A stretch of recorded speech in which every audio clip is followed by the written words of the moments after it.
ठीक है।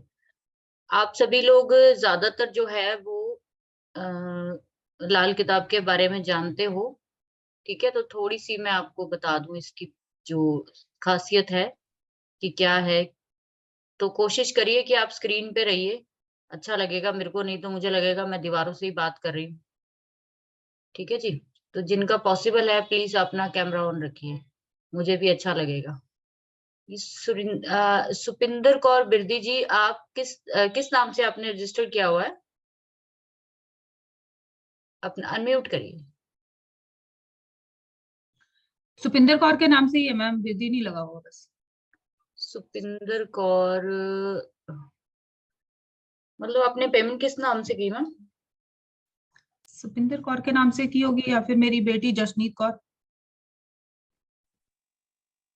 चलिए ठीक है, कोई नहीं, मैं बाद में बात करती हूँ। ठीक है, बाद में हाँ करते जी। हैं। ठीक है। हाँ जी। हाँ जी ठीक है। तो थोड़ा सा मैं आप लोगों को ब्रीफ दे दूं लाल किताब के बारे में कि ये है क्या है और इसकी स्पेशल जो है वास्तव में इसकी क्या इम्पोर्टेंस है। ठीक है। तो आप लोग देखिए कि आप सभी लोग जानते हो कि जो मेन ये है ना, ये चलती किस पे है? ये कालपुरुष कुंडली पे चलती है। आप लोग जो भी एस्ट्रोलॉजी कर रहे हो या करोगे इन फ्यूचर, आप लोग देखना कि जो प्रेडिक्शन होती है वो ज्यादातर कालपुरुष कुंडली पे ज्यादा सटीक बैठती है। तो अगर उसको और अनदर लेवल पे up to the mark prediction करनी है आपको, तो आप बीच में राशियां और प्लेनेट यूज कर सकते हो। अगर किसी को राशियां और ज्यादा कुछ नहीं भी आती है ना ऐड करनी, तो वो सिर्फ और सिर्फ जो है खाली आप प्लेनेट और अगर कालपुरुष के जो भी इनके मतलब होते हैं, लॉर्ड्स होते हैं इन हाउसेस के, वो उनको लेकर साथ में आप बड़े अच्छे से किसी की भी कुंडली रीड कर सकते हो और इसी के बेस पर ये सारी मकान कुंडली है।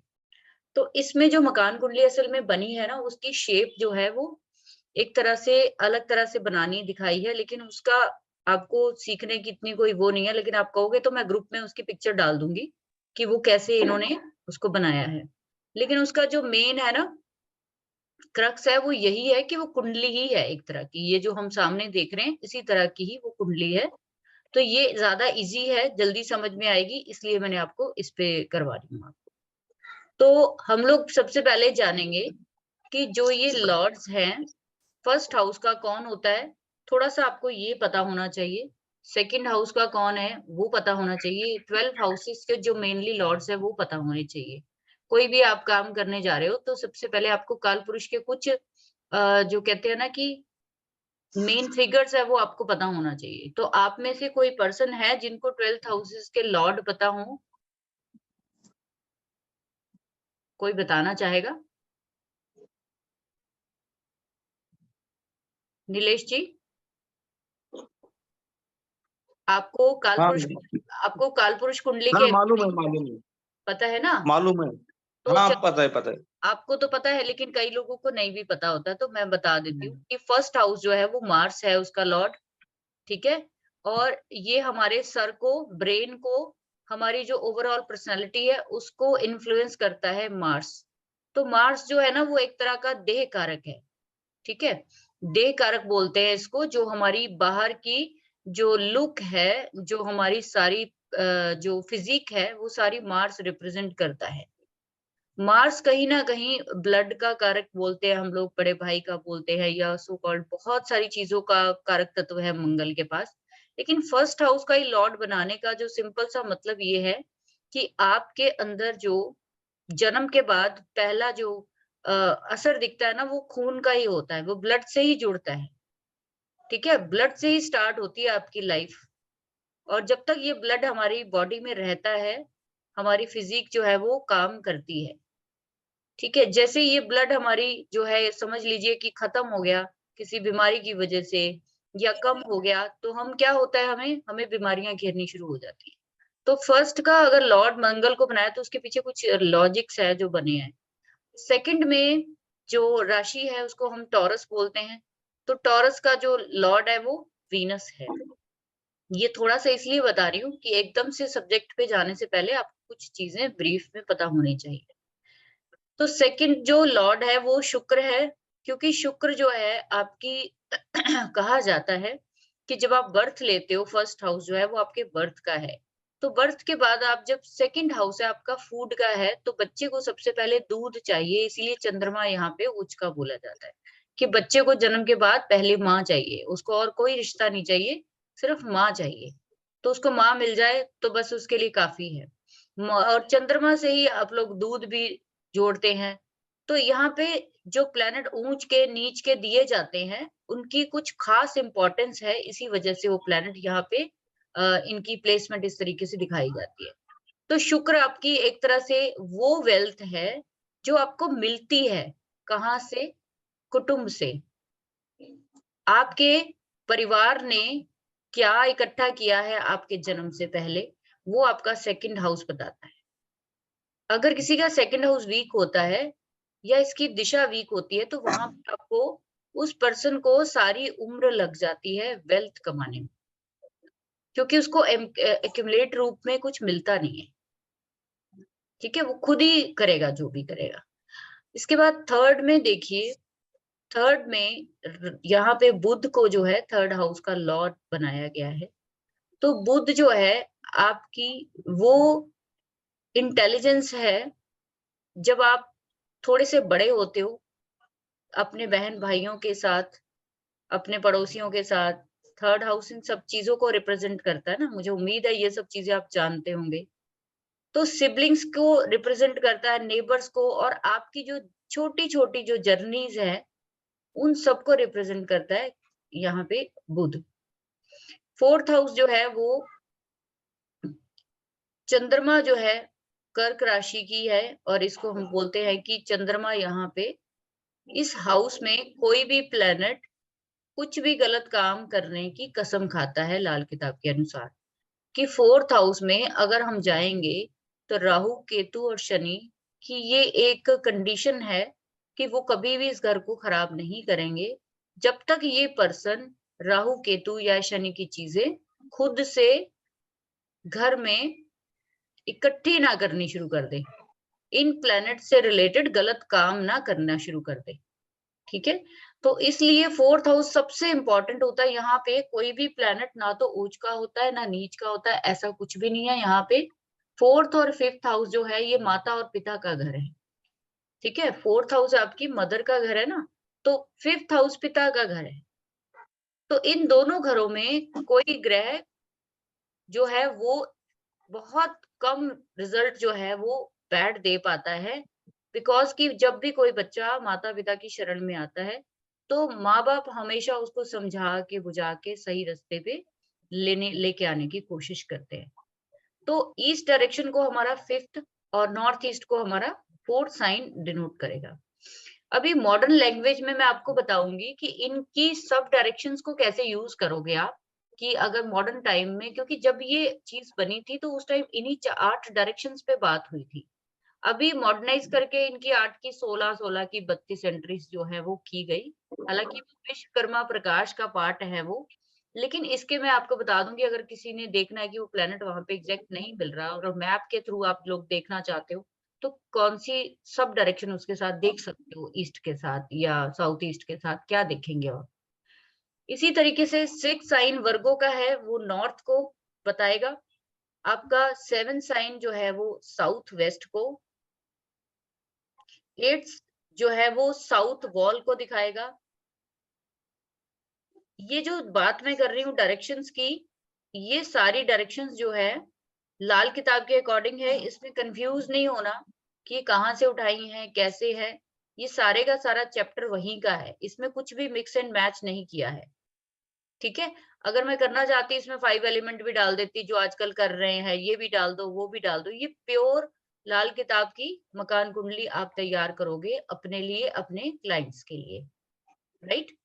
तो इसमें कंफ्यूजन नहीं होना, क्योंकि क्या होता है कि जैसे कि बीएनएन पढ़ते हैं जब हम, तो उसमें 2, 6, 10 की डायरेक्शन कुछ और बताई गई है, 1, 5, 9 की कुछ और बताई गई, तो वो यहाँ पे हो सकता है कॉन्ट्राडिक्शन हो। लेकिन आपको कंफ्यूज नहीं होना है। आप अगर लाल किताब की कर रहे हो ना कोई चीज, तो इसी की करो, आपको इससे भी रिजल्ट उतना ही आए। कोई कंफ्यूज होने की जरूरत नहीं है कि उसमें तो ऐसे बताया तो इसमें ऐसे, ऐसा कुछ भी सोचने की जरूरत नहीं है आपको। उसके बाद south wall Scorpio sign, ninth जो है वो आपका सेंटर ऑफ द हाउस माना जाएगा। इसको हम लाल किताब में बुनियाद बोलते हैं। बुनियाद यानी फाउंडेशन। आपके घर की फाउंडेशन कैसी है, आपके घर की मजबूती कैसी है, ठीक है। 9th हाउस को क्यों दिया गया है फाउंडेशन का हिस्सा, क्योंकि 9th हाउस आपके एंसेस्टर्स को भी बताता है। 9th हाउस आपके आपके अगर 9th हाउस में अच्छा प्लेनेट है तो इट मीन्स कि आपका भाग्य से ही चीजें जो है आपके पास अच्छी आएंगी, आई होंगी। इसी तरीके से 10th हाउस में जब हम वेस्ट डायरेक्शन को शनि के लिए लेते हैं, 11th हाउस को कंप्लीट शनि की डायरेक्शन नहीं, उसमें वेस्ट वॉल आ जाती है, यानी कि पश्चिम की जो दिशा है वो शुरू होती है और थोड़ी आगे तक चली जाती है, यानी कि पूरा ये समझ लीजिए कि साउथ वेस्ट से लेकर आप नॉर्थ वेस्ट तक आप पूरी की पूरी वेस्ट वॉल गिन सकते हैं। इसको बोलते हैं पूरी वॉल, ठीक है। कोई लेफ्ट नहीं, कोई राइट नहीं। लेकिन जो 10वीं राशि है ये प्रॉपर वेस्ट है, ठीक है। ये चीज आपने ध्यान रखनी। उसके बाद 12th साइन साउथ ईस्ट है, सभी लोग जानते हो। अब इन डायरेक्शंस के जो लॉर्ड है वो आपको पता होने चाहिए कि कौन सा डायरेक्शन का लॉर्ड है, और उसको हम जब हम अपनी कुंडली में देखेंगे तो आप उसको कैसे जो है वो रेक्टिफाई करेंगे कि ये प्लेनेट मेरे को खराब कर रहा है मेरे घर में या नहीं कर रहा है, राइट। जैसे ईस्ट को हम मार्स से देखते हैं, यहाँ कुंडली के हिसाब से बात हो रही है। यहाँ पे अगर वैसे ईस्ट देखो तो सन से सन देखा जाएगा, ठीक है। लेकिन हम कुंडली के हिसाब से ईस्ट को मार्स लेंगे, नॉर्थ वेस्ट को मून से लेंगे, साउथ को मंगल से लेंगे, नॉर्थ ईस्ट को हम जुपिटर से लेंगे। ये जिस जिस प्लैनेट से जुड़ी हुई है दिशाएं वो मैं आपको बता रही हूँ। उसके बाद आपका ईस्ट वॉल हम सन से लेंगे, ये वाला जो पार्ट है ईस्ट वॉल ये हमारा सन का है। उसके बाद नॉर्थ मरकरी 6th हाउस ये नॉर्थ लेंगे। उसके बाद SW साउथ वेस्ट राहु की वो हम लेंगे 7th हाउस का। साउथ वॉल जो हम जिसको बोल रहे हैं वो भी मंगल को ही डिनोट करती है। 9th हाउस फिर से जुपिटर का आएगा। 10th हाउस वेस्टर्न सैटर्न का है और 11th भी सैटर्न का ही है, इसमें किसी और को नहीं दिया गया। और साउथ ईस्ट जो है वो वीनस से रिलेट करेगा। अब यहाँ पे बात ये उठेगी कि जब आप अपनी कुंडली क्रिएट करोगे तो उसमें आपके प्लैनेट जो है सबके कहीं ना कहीं अलग अलग जगह पे बैठे होंगे।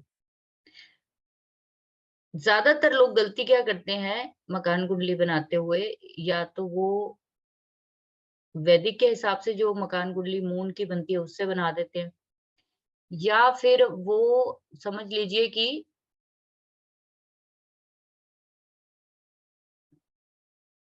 या तो वो लाल किताब के अकॉर्डिंग जो काल पुरुष के अकॉर्डिंग कुंडली बनती है उससे बना देते हैं, लेकिन ये गलत है। इसकी कुंडली जो है वो डिफरेंट बनती है, उसमें बिल्कुल भी इस तरीके की कुंडली नहीं बनेगी। हम जैसे कुंडली अभी मैं आपको सिखाऊंगी वो आज के आज, बाकी चीजें हम काफी चीजें मैं आज आपको कराऊंगी, बाकी आप कल अपनी अपनी बना के रखिए और मेरे से कल आप पूछेंगे कि क्या चीज आपको कहाँ पे मिली है, आप मैच करेंगे।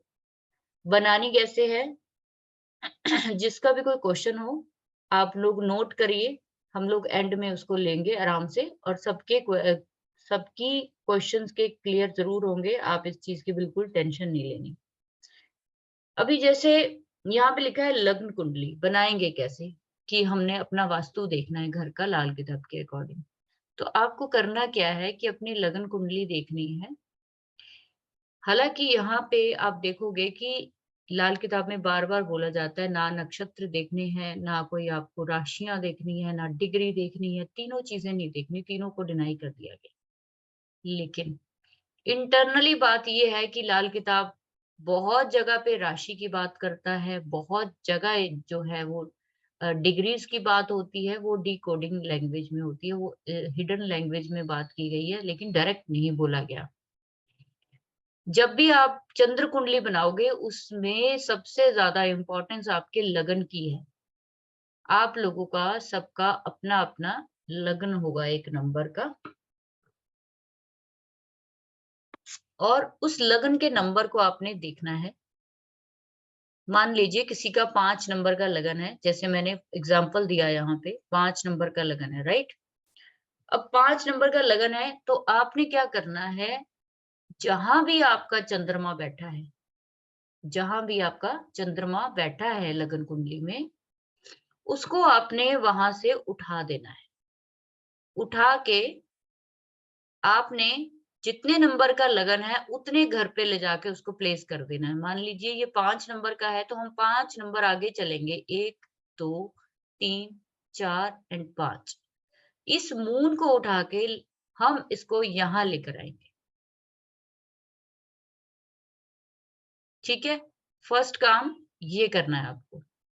उसके बाद देखिए, मैंने मून दूसरी कुंडली में रख दिया है 5th हाउस में। ठीक है, 5th हाउस में रख दिया है। अब आप देखो कि मून के बाद क्या लिखा हुआ है, जुपिटर एंड राहु। तो मैंने क्या लिखा है, जुपिटर एंड राहु। उसके बाद कितने खाने खाली है, 1, 2, 3, 4, 4 खाने खाली है। तो हम भी यहाँ पे 4 खाने खाली छोड़ेंगे, 1, 2, 3 और 4। 11वें में ले जाकर हम क्या लिखेंगे,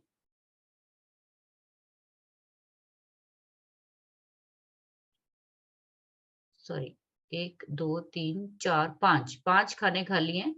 तो 5 खाने खाली छोड़कर छठे खाने में केतु आएगा, तो वो उसको हम केतु को प्लेस कर देंगे। केतु के बाद कितने हाउस खाली हैं, 1। तो 1 घर खाली छोड़िए और हमारा जो उसके आगे लिखा हुआ है खाली खाली खाने के बाद सन, मरकरी और वीनस। तो असल में आपको करना क्या है कि आपको कुंडली रोटेट करनी है, कुंडली आपको घुमानी है अकॉर्डिंग टू योर लगन नंबर। यहाँ तक क्लियर है? किसी को क्वेश्चन है तो वो पूछ सकता है मुझे, क्योंकि यहाँ पे ये चीज क्लियर होनी बड़ी जरूरी है।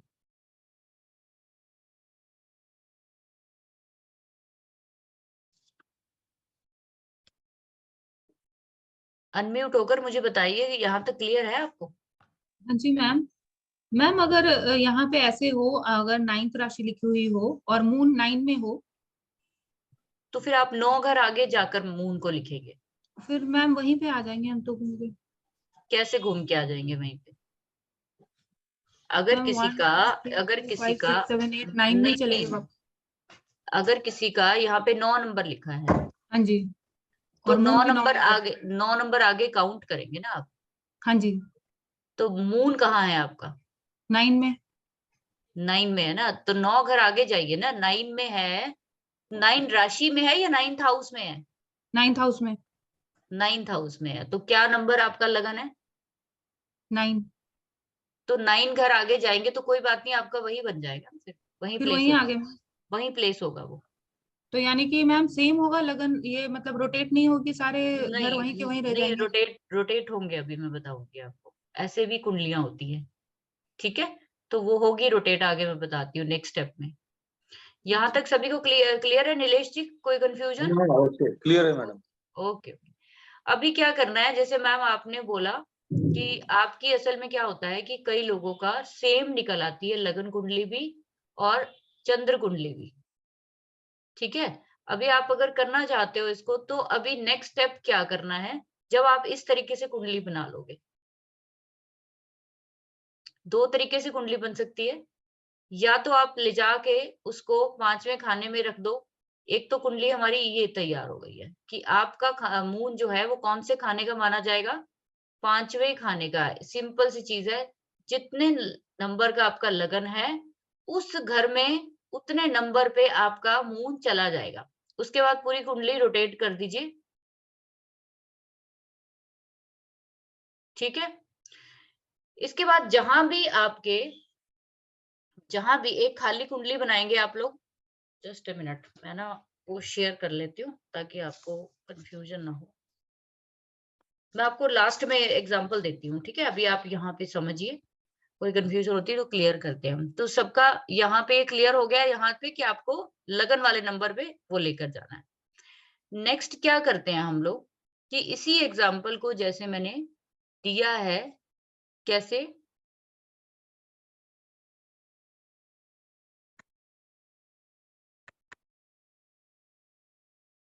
इस एग्जाम्पल में आप देखिए कि इस चार्ट में फर्स्ट जो मैंने पीछे जो रोटेट किया है उसी चार्ट को मैं बता रही हूँ कि उसमें हमने डायरेक्शन कैसे आपने नोट करना है। आपने 1 to 12 अपने हाउसेस लिख लेने हैं, ठीक है। 1 to 12 हाउस लिख लिए। उसके बाद फर्स्ट हाउस की डायरेक्शन क्या ली थी हमने? ईस्ट ली थी। तो ईस्ट में इस पर्सन का कोई प्लैनेट आ रहा है? नहीं आ रहा, ठीक है। तो हम क्या लिखा है यहाँ पे हमने कि ये ब्लैंक है। सेकंड हाउस में उसके 3 जो है वो प्लैनेट आ रहे हैं और सेकंड हाउस की डायरेक्शन क्या देखी है हमने? वो देखी हमने north west. South third house, वहां पे इनके सैटर्न और मरकरी प्लैनेट आ रहे हैं।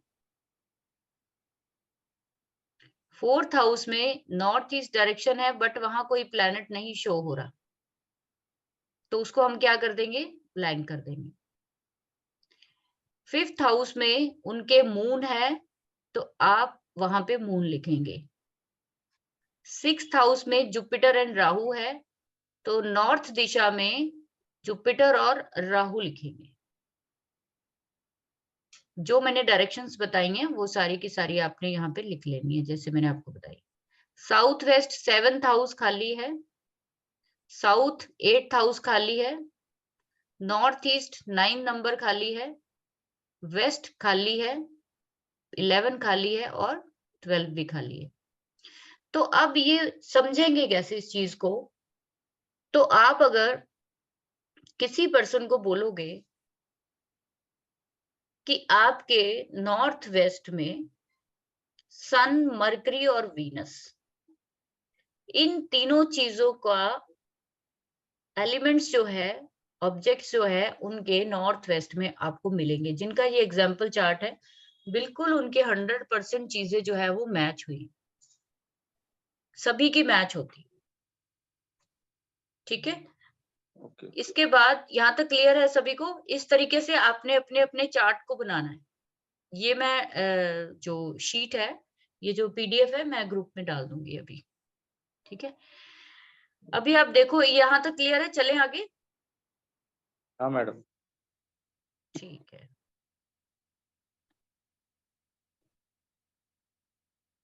अभी बोला जाता है लाल किताब में कि मेन जो घर बनाने के लिए प्लैनेट जो सबसे ज्यादा रिस्पॉन्सिबल बनाया गया है लाल किताब में,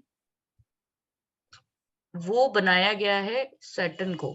सबसे ज्यादा इंपॉर्टेंस दी गई है सैटर्न को, कि सैटर्न जो है वो अगर अलाउड करता है तुम्हें मकान बनाना, तभी आप अपनी लाइफ में मकान बना पाओगे, घर बना पाओगे और उसके अलावा उसका सुख ले पाओगे। अगर किसी पर्सन का सैटर्न जो है वो अफ्लिक्शन में है, तो चाहे उस पर्सन के जितने मर्जी घर हो, उसको उसका सुख नहीं मिलेगा। लाल किताब की बातें जो है ना बिल्कुल सीधी सादी होती है, स्पष्ट होती है। सैटर्न को घर की बाउंड्री से लिया जाता है। जब आप कोई प्लॉट खरीदते हो तो जब हम उसकी बाउंड्री करते हैं, ठीक है, लैंड वो जो ऊपर उसका कंक्रीट वगैरह डलता है वो नहीं, आप जब उसकी सिर्फ बाउंड्री करते हो और अपनी जो फाउंडेशन के बाद 4 दीवारी करते हो, तो आपका सैटर्न जो है वो टोटल एक्टिव हो जाता है उस टाइम।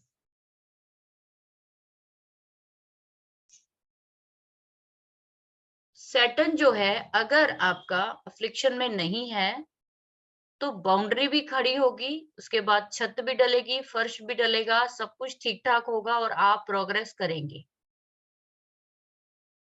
और अगर सैटर्न अफ्लिक्शन में है तो ज्यादातर घरों में या तो मकान कंप्लीट नहीं हो पाते, या फिर आधे अधूरे में ही कुछ ना कुछ ऐसी दुर्घटना या मिस हैपनिंग जो है वो जरूर हो जाती। इसका कारण क्या है? क्योंकि लाल किताब में राहु केतु को सैटर्न के ही 2 पार्ट माने गए हैं, ठीक है। वो कहने का मतलब उनका सिर्फ इतना है कि राहु जो है वो अचानक से कोई भी काम करने का जिम्मेदार प्लेनेट है, रिस्पॉन्सिबल है राहु कोई भी चीज आपकी लाइफ में अचानक से करने के लिए। केतु रिस्पॉन्सिबल है किसी भी चीज को किस वक्त डिटैच कर दिया जाए, खत्म कर दिया जाए।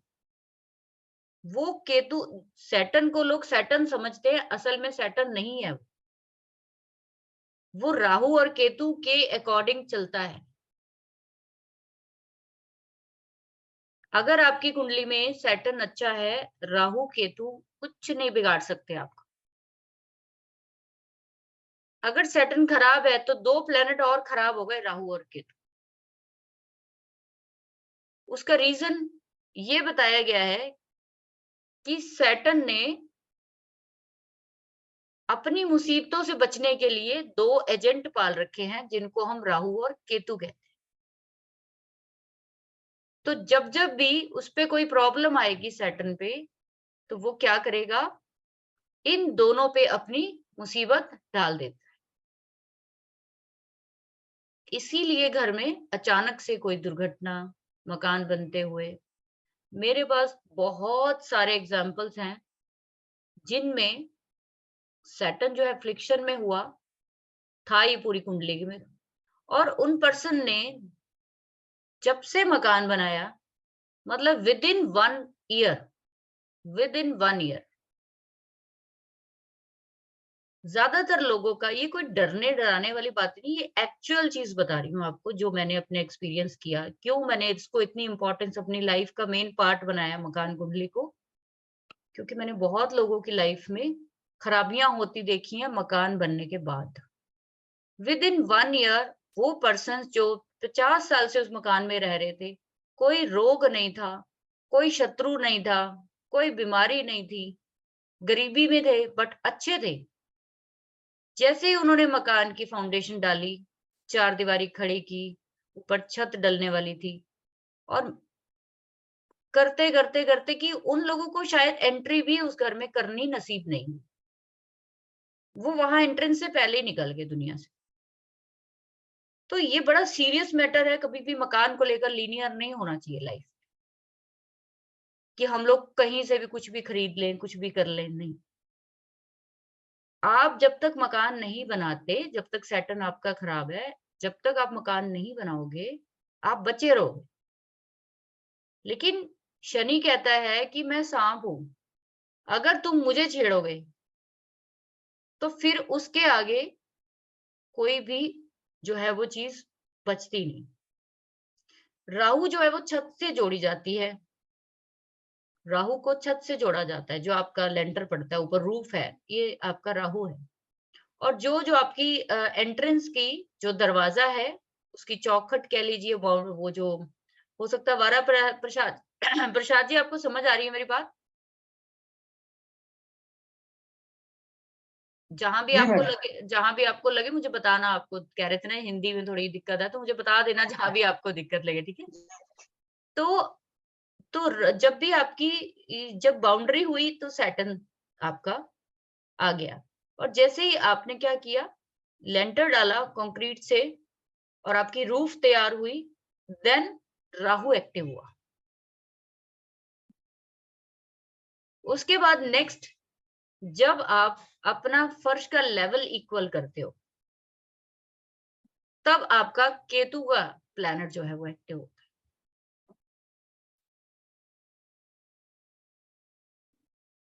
ठीक है? आपके घर की एंट्रेंस जब होती है, आप जब नया मकान बनाते हो, चाहे हम किसी भी स्टेट में रहते हो, किसी भी स्टेट में रहते हो, आप लोग मुझे बताइए कि जब हम नया मकान बनाते हैं तो, और जब हम उसमें जब उसमें मतलब कंस्ट्रक्शन हो रही होती है, तो हम उसमें जो मेन डोर होता है, लकड़ी का बने, लोहे का बने, किसी भी चीज का बने, तो उसपे एक सेरेमनी होती है, करते हैं आप लोग? क्या करते हैं उस टाइम? पता है, वो चौखट जो होती है, वो जो मेन डोर पे जो लकड़ी का फ्रेम लगता है, जो पहली जो लगाई जाती है, वहां पे कुछ सेरेमनी की जाती है, क्या आप जानते हो उसको? जो हमारे पंजाबी फैमिलीज है वो तो जानती होंगी हाँ ऐसा जी तो। मैम, वो जो पैरेट लगाते हैं ना, लड़कियां लगाती हैं। हाँ, हम्म, पैरेट लगाते हैं या फिर क्या करते हैं कि जैसे मैंने अपने हाथ पे ये मौली का धागा बांधा है, हाँ जी, कंगना इस कुछ, हाँ तरीके जी। का इस तरीके का स्पेशल, जैसे हम शादी में एक गाना टाइप बांधते हैं ना, एक हाँ जी, दूल्हा और दुल्हन की सेफ्टी के लिए क्या डालते हैं, एक रेड कलर का गाना यहाँ वो गाना, बांधते हैं गाना। वो गाना कहते हैं उसको। तो वो धागा जो है वो हम्म, चौखट पे बांधा जाता है। हम्म, इसके पीछे जो है हमारे बुजुर्गों का बहुत बड़ा लॉजिक था। लॉजिक क्या था कि जो चौखट है या जो वो फर्स्ट फ्रेम जो बनता है हमारे घर का, वो राहु को डिनोट करता है। और राहु को कंट्रोल कौन करता है? चौखट। शनि, मंगल। मंगल। और हम्म, वो धागा किसका बांधा जा रहा है? मंगल का। गल का। ठीक है। मंगल। तो वो जो चीज कहने का मतलब ये है कि अभी उसको वहीं पे ही स्टॉप किया जाता है, उसके सारे साइड इफेक्ट्स को वहीं पे स्टॉप करने की कोशिश की जाती है कि इन फ्यूचर जो है। और वो कन्या के हाथ से ही क्यों करवाते हैं, घर की लड़कियों के हाथों से ही क्यों करवाते हैं? क्योंकि लाल किताब में ना कहते हैं कि बुध और मरकरी, बुध और मार्स जो है, यानी कि मार्स एंड मरकरी अगर अलग अलग है तो वो खराब करते हैं, लेकिन अगर वो इकट्ठे हैं तो वो अच्छा रिजल्ट देते हैं। कन्या के हाथों से काम करवाया जाता है, बुध के हाथों से। तो तो मैम कहने पैरेट भी बांधने का, पैरेट बुध को बिल्कुल कंसिडर करता है। बिल्कुल, हाँ हाँ बिल्कुल। हम्म, ठीक है, तो ये चीज आपको समझनी पड़ेगी कि आपको अगर किसी के भी लाइफ में मकान बनने के बाद दिक्कत आई है तो आप देखिए वहां पे आपका सैटर्न अफ्लिक्शन में आया होगा, या ट्रांजिट में आया होगा, या महादशा अंतरदशा में आया होगा। और अगर आप लाल किताब की दशाएं जानते हो, वेल एंड गुड है। नहीं भी जानते, विंशोत्तरी जानते हो, कोई और दशा जानते हो, तो आप देखिए वहां पे सैटर्न जब भी अफ्लिक्शन में होगा, अच्छी जगह पे ना प्लेस हो तो मत बनाइए, रुक जाइए। नहीं तो वो इतने भयंकर परिणाम देने वाला है कि आप सोच भी नहीं सकते। कहते हैं कि सांप का नाम दिया गया है शनि को लाल किताब में। तो आप बताइए, सांप कभी किसी को कुछ नहीं कहता, लेकिन अगर आपने उसको जरा सा भी टच करने की कोशिश की, उसको प्रोवोक करने की कोशिश की, तो वो आपको दौड़ा दौड़ा के मारता है। राइट? तो ये था राहु और सैटर्न का। असल में क्या है, बुक में बहुत डिटेल में नहीं ये चीजें दी गई हैं, लेकिन मैंने अपने एक्सपीरियंस में जो चीज देखी वो मैंने आपसे शेयर की कि मकान जो है वो बहुत बड़ा, मतलब जिसको कहते हैं शादी और मकान, ये दो इतने बड़े टॉपिक हैं। मतलब शादी से भी बड़ा मुझे मकान लगता है, कि घर लगता है अपना, जो हम हाउस बनाते हैं वो उससे भी ज्यादा मुझे मैरिज से भी ज्यादा इंपॉर्टेंट लगता है। ठीक है जी। तो इस चीज को आपने ध्यान देना है कि वो क्या लॉजिक है। कल को आप किसी को बताते हो कि भाई क्यों करवा रहे हो, तो आपको लॉजिक खुद को क्लियर होना चाहिए कि रीजन क्या है इसके पीछे, कितना खराब हो रहा है। क्योंकि मैम ये जहाँ, फ्लैट के केस में भी सेम होगा? हाँ जी, मैम ये फ्लैट के केस में भी सेम ही होगा? फ्लैट्स अगर लेते सेम हैं। सेम सेम सेम ही होगा, सब कुछ सेम होगा। अच्छा, चलिए एक चीज और क्लियर कर दूं मैं आपको कि जब भी आप कुंडली देखोगे तो जो घर का मेन ब्रेड अर्नर है उसका देखिए, या जिसको बहुत ज्यादा प्रॉब्लम हो रही है घर में, जिसको सबसे ज्यादा इश्यू हो रहे हों, चाहे वो हेल्थ के हों, चाहे वेल्थ के हों, पढ़ाई के हों, किसी भी तरीके के हों। क्योंकि घर में अगर 5 जने रहते हैं तो आप 5 जनों के अकॉर्डिंग चीजें जो है वो ठीक नहीं कर पाएंगे। किसी को कोई दिशा सूट करेगी, किसी को कोई। तो मेन फोकस कहाँ करना है आपने, कि जो ब्रेड अर्नर है उसकी जो है प्लेसमेंट अच्छी होनी चाहिए। दूसरा, अगर किसी को हेल्थ इश्यू या कुछ और प्रॉब्लम्स है तो उस बंदे को आप जो है ये एडवाइस कर सकते हो। इसके बाद मैं आपको बताऊं कि सैटर्न के बारे में ना बताया गया कि किस हाउस में होगा, तो किस हाउस में आपको किस एज में और क्या आपको रेमेडी जो है वो करनी है। रेमेडीज तो मैं बाद में शेयर करूंगी, पहले मैं आपको एजेस और उसके रीजन बता दूं कि क्यों बताया गया है कि यहाँ पे जो आपका मकान जो है वो नहीं बनना चाहिए, या फिर इस एज के पर्टिकुलर जो है वो टाइम के बाद जो है वो आपको घर बनाना चाहिए। जैसे फर्स्ट हाउस में जिनका भी सैटर्न होता है, फर्स्ट हाउस में जिनका भी सैटर्न होता है, आप लोग जानते हो कि फर्स्ट हाउस का सैटर्न जो है वो डेबिलिटेड होता है, नीच का गिना जाता है, क्योंकि लाल किताब में राशियां नहीं देखते हैं हम लोग। तो आप देखो कि फर्स्ट हाउस में अगर सैटर्न आ गया तो वो तो वैसे ही एक तरह से गलत प्लेसमेंट पे आ गया है। वो सूर्य के, मंगल के, यहाँ पे लाल किताब में फर्स्ट हाउस में सूर्य और मंगल की प्रोमिनेंस बोली जाती है कि इन दो प्लैनेट्स का बहुत ज्यादा जो है असर रहता है फर्स्ट हाउस में। वहां पे शनि आता है तो कहीं ना कहीं उस पर्सन की हेल्थ खराब हो जाती है, ऐसे लोग जब घर बनाना शुरू करते हैं। बहुत ज्यादा हेल्थ इश्यूज ऐसे पर्सन्स के आने शुरू हो जाते हैं जब वो फर्स्ट हाउस सैटर्न वाला घर बनाता है। अब इसमें रीजन क्या है? रीजन वही है कि फर्स्ट हाउस आपकी सेल्फ का है, आपकी हेल्थ का है, आपकी फिजिक का है। ऐसे लोगों को बहुत सोच समझ के बड़ा केयरफुली जो है वो मकान के बारे में, घर के बारे में सोचना चाहिए। अगर घर में जो ब्रेड अर्नर है उसकी कुंडली में वो फर्स्ट हाउस में है और घर में मान लो वाइफ की कुंडली में अच्छे घर में है, तो आप वाइफ के नाम पे बनाइए। यहाँ पे इफ एंड बट का कोई काम नहीं है कि अगर ये कर लें वो कर लें, जी नहीं। जो चीज मना है वो मना है, आप उसको बिल्कुल भी किसी एंगल से उसको अपने मर्जी के अकॉर्डिंग ढाल नहीं सकते। यहाँ पे कहते हैं कि आपने अगर बनाना भी है ना, तो आपका 7th हाउस एम्प्टी होना चाहिए, खाली होना चाहिए, वहां पे कोई ग्रह नहीं होना चाहिए। यहाँ पे बुक में एक एक लाइन का छोड़ दिया इन्होंने बोल के कि फर्स्ट हाउस का करना है तो 7th house should be empty. मैं आपको हर चीज का लॉजिक इसलिए बता रही हूँ, क्लास थोड़ी बेशक लंबी हो जाए कोई दिक्कत नहीं है, लेकिन आपके लॉजिक क्लियर होने चाहिए। 7th हाउस आपके स्पाउस का है, 7th हाउस आपको कंप्लीट करता है, 7th हाउस आपके सामने वाली दुनिया है, वो प्लेटफॉर्म है जहां खड़े होकर आप काम करते हो, जहां खड़े होकर आप लोगों से मिलते हो। फर्स्ट हाउस सैटर्न वालों को 7th शुड बी एम्प्टी क्यों बोला गया? कि अगर वहां पे कोई प्लैनेट होगा तो वो उसके सारे सिग्निफिकेंस सैटर्न खराब कर देगा, क्योंकि वो फर्स्ट हाउस से एस्पेक्ट करेगा 7th हाउस में।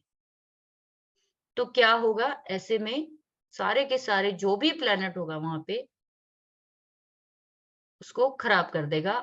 और उस पर्सन की हो सकता है 7th हाउस को हम बिजनेस का हाउस भी मानते हैं, पार्टनरशिप का मानते हैं, तो हो सकता है आपकी पार्टनरशिप टूट जाए, हो सकता है स्पाउस से आपका कोई सेपरेशन हो जाए, कोई उसके साथ डिस्प्यूट हो जाए, ठीक है।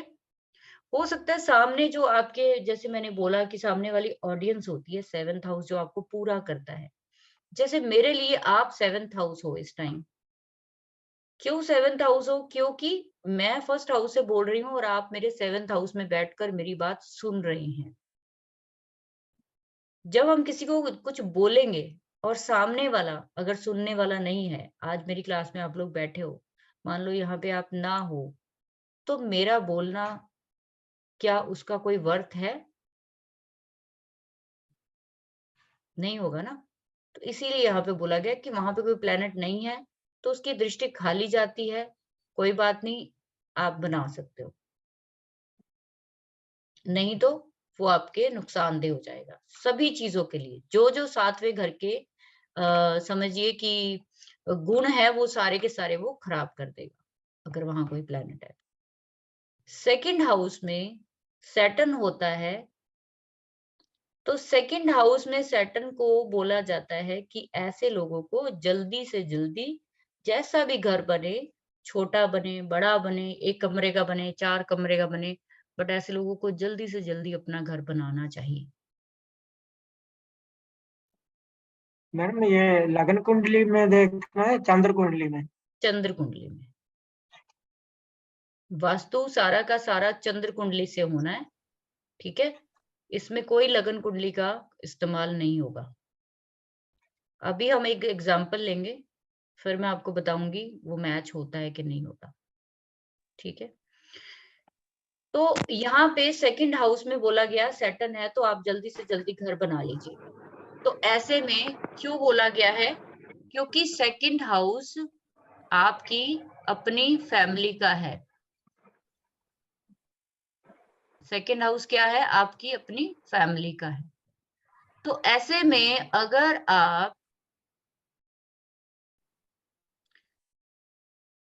आप जितनी लेट काम लेंगे, जितनी लेट डिसीजन लेंगे घर बनाने का, हो सकता है कि आपकी फैमिली के पास या आपके पास इतने पैसे आए ही नहीं कभी कि आप घर बना पाओ।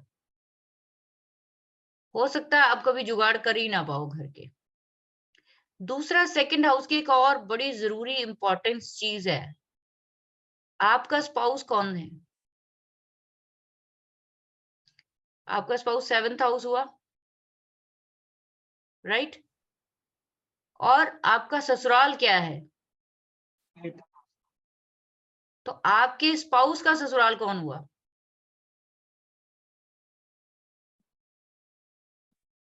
Second house. समझ में आया आपको कि अगर आप जितना लेट मकान बनाएंगे तो आपका इन लॉज के साथ भी कोई पंगा हो सकता है। ठीक है, आपके इन लॉज के साथ हो सकता है आपके रिश्ते खराब हो जाए। सेकंड हाउस में बड़े मजे की चीज है कि आप अपने इन लॉज की घर की कंडीशन भी देख सकते हो।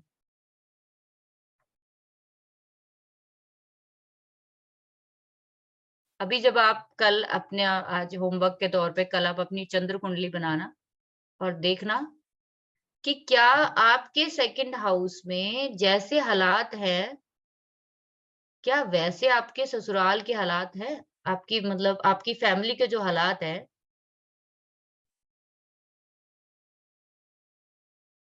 जैसे कि आप अपने लिए अपने ससुराल को 8th हाउस में देखते हैं, है ना? तो मान लो कि मैं अपनी फैमिली के साथ अपने स्पाउस का रिश्ता देखना चाहती हूँ कि कैसा निभेगा। ठीक है, तो आप अपनी सेकंड हाउस से देख सकते हो। तो ऐसे में बोला गया कि इन लॉज के साथ रिश्ते जो है मकान बनने के बाद खराब हो जाते हैं ज्यादातर लोगों के। तो आप शादी से पहले ही मकान बना लो, क्योंकि उनको इतना मौका मिलता नहीं है मकान बनाने का। वो शादी के बाद कुछ और ही चक्करों में पड़ जाते हैं ऐसे लोग, जिनका भी सेकंड में सैटर्न है। सेकंड में सैटर्न बताता है कि आपकी फैमिली बहुत ड्राई है।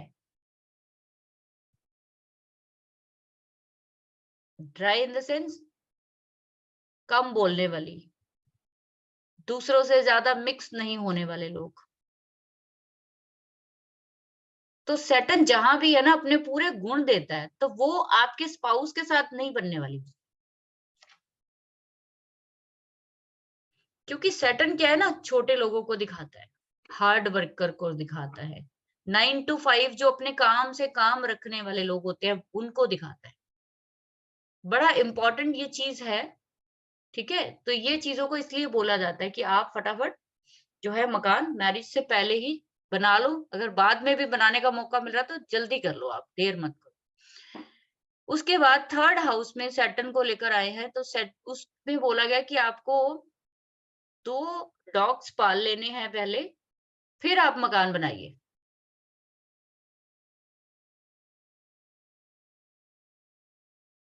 तो 2 डॉग्स की बात यहाँ पे पालने की क्यों आई है? क्योंकि मैंने आपको बोला सारी चीजें हिडन में बोली जाती हैं यहाँ पे इस बुक में। थर्ड हाउस में एक प्लैनेट डेबिलिटेड होता है, कोई बता सकता है कौन सा होता है?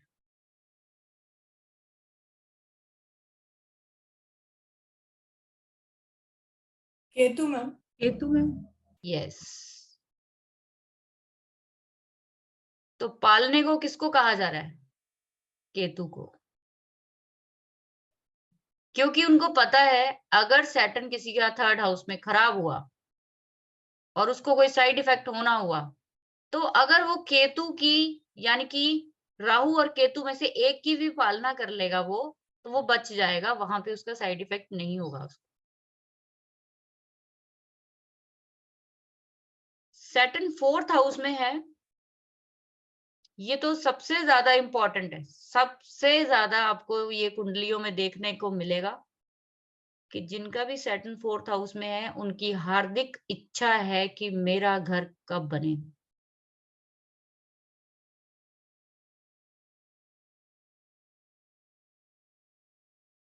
क्योंकि मून का घर है ना, तो मून क्या दिखाता है ना, आपकी इच्छा को दिखाता है, आपका मन। ऐसे लोगों का जिनका भी सैटर्न फोर्थ हाउस का है, उनकी सारी उम्र जो है वो एक इच्छा होती है कि मेरा घर बन जाए, लेकिन वो बन नहीं पाता। और जैसे ही वो घर बनाते हैं, उनकी घर में वो अशांति का माहौल जो है वो क्रिएट हो जाता है। तो इसीलिए बोला जाता है कि यहाँ पे जो शनि है वो पानी वाला सांप है, कि पानी में रहने वाला सांप है, वो शांति से बैठा है, क्योंकि फोर्थ हाउस में उन्होंने कसम खाई कि हम कोई नुकसान नहीं पहुंचाएंगे, आप हमें आराम से बैठने दो। लेकिन आप कह रहे हो मुझे तो घर बनाना है। जब आप घर बनाओगे, बुनियाद खोदोगे, फाउंडेशन बनाओगे, तो वहां पे रहने वाले सैटर्न को हिलना पड़ेगा।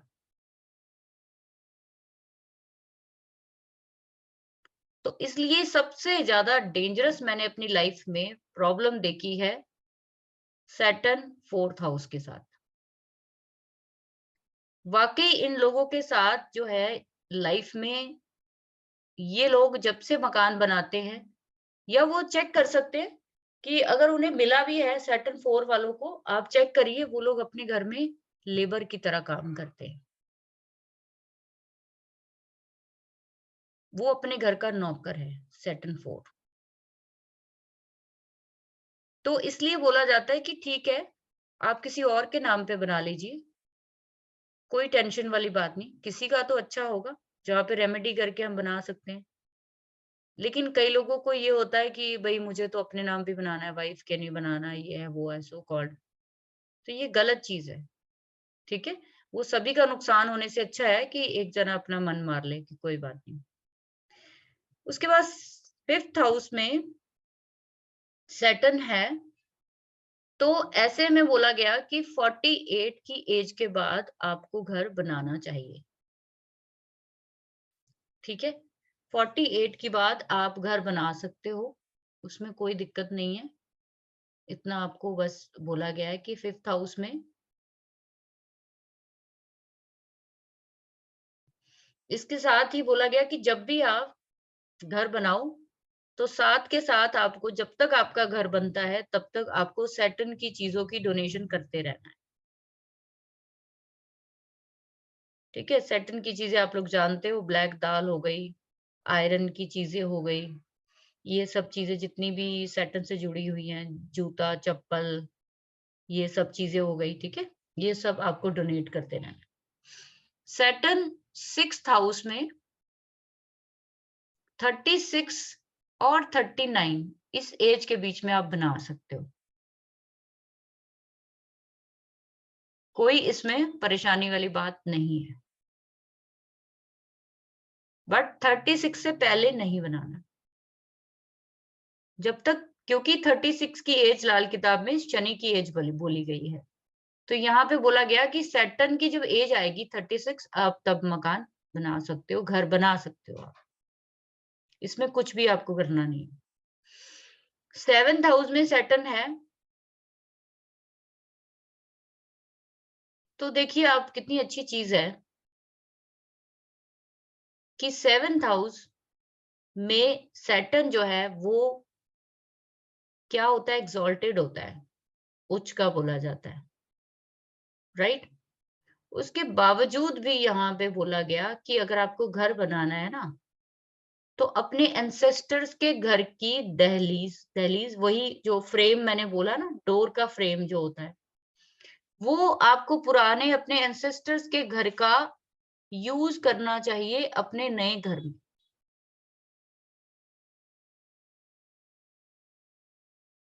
तब आपको वो फुलफिलमेंट देगा।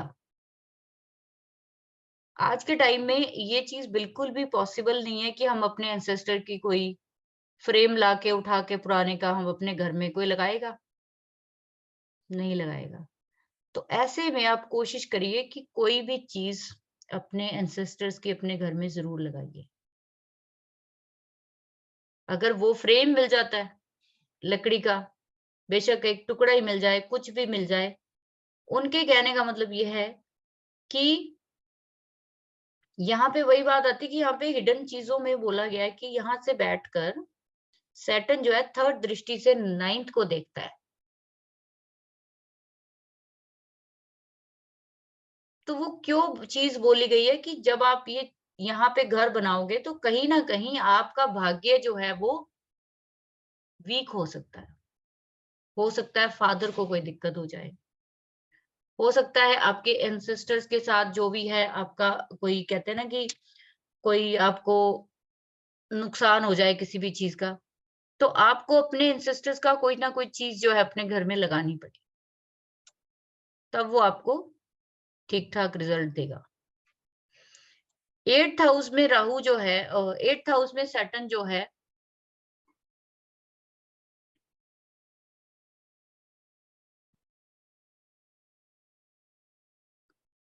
आपका डिपेंड करेगा कि आपकी कुंडली में राहु और केतु की प्लेसमेंट क्या है।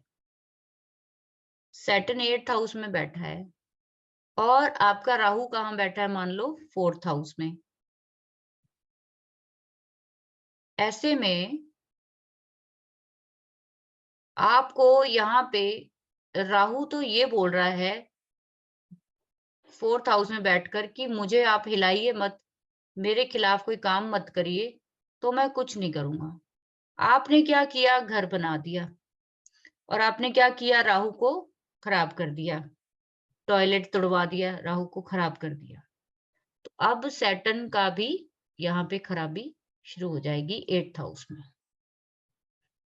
तो जैसे जैसे रिजल्ट राहु केतु आपकी कुंडली में देंगे, तब आप ये घर जो है 8th हाउस सैटर्न वालों को बनाना चाहिए। अभी कल ही मेरे पास किसी का वास्तु की आई है पूरा, तो उनका जो है 8th में सैटर्न है, वो भी रेट्रो है। बट लाल किताब में तो रेट्रोगेशन वगैरह कुछ देखते नहीं, बट कुंडली जो है वो अल्टर करने की बात बोली गई है कि आप कुंडली को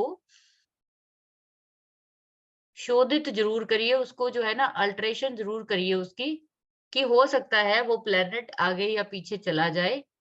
ठीक है, क्योंकि जब ये चीज हुई थी, जब ये बुक बनी या लिखी गई, उस टाइम कोई ऐसा सॉफ्टवेयर इतने स्ट्रॉन्ग थे नहीं कि नक्षत्रों के अकॉर्डिंग प्लैनेट्स की प्लेसमेंट जो है वो बिल्कुल एग्जैक्ट देखी जाए। इसीलिए इसकी निशानियां इतनी फेमस है कि वो सारे हाउसेस की बनाई गई, कि मान लो किसी का 7th में है बट उसको तो ऐसा कुछ दिख नहीं रहा जो 7th हाउस के प्लैनेट की निशानी होती है। तो इट मीन्स या तो 6th में होगा या 7th में होगा, है ना, इन्हीं दो हाउसेस में जाएगा वो आगे या पीछे।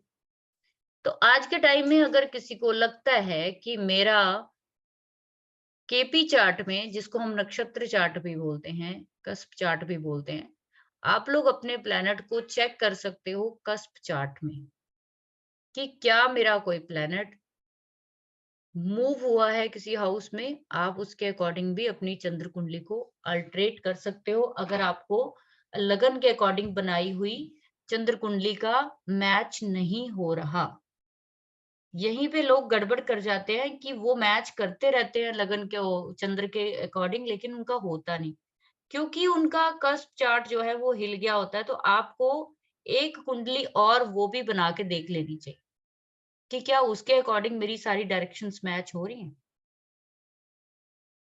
9th हाउस में बोला गया है कि 3 से ज्यादा घर नहीं बनाने आपको।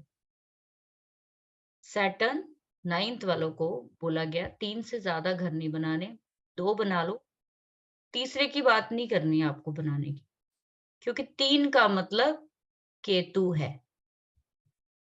जहां पे भी ट्रायंगल की बात आएगी, 3 की बात आएगी, वहां पे केतु की बात आएगी।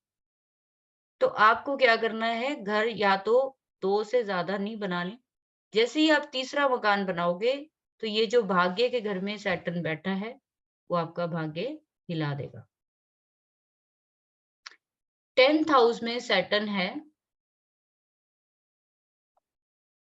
तो ऐसे लोगों को भी बोला गया कि जो घर बनाना है ना आपको, वो रिटायरमेंट के बाद बनाइए, 55 से 60 साल की उम्र के, 55 to 60। अब आप ये बताइए कि 55 से 60 के बीच में तो पर्सन रिटायरमेंट के मोड पे ही होता है ना।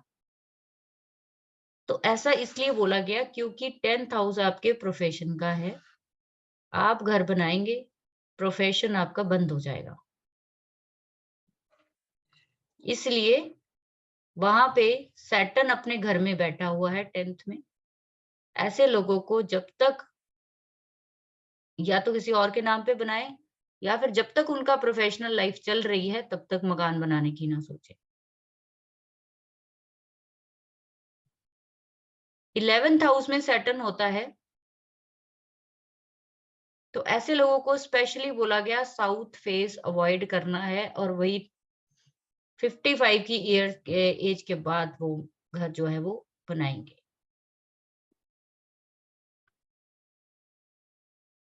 इसके बाद 12th हाउस में जो है सैटर्न है वो अच्छा बताया गया है। बोला गया है कि 12th हाउस का सैटर्न जो है वो जितने मर्जी घर जो है वो बना सकता है अपने, उसमें कोई दिक्कत वाली बात नहीं है।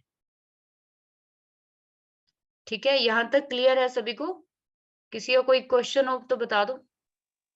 मैम एक क्वेश्चन है, कोई भी इंडस्ट्री या जैसे फैक्ट्री वगैरह भी नहीं बना सकते कोई? कैसे मतलब? जैसे किस फैक्ट्री किस होती हाउस है, में मैम, किस हाउस में, वो तो क्लियर करो।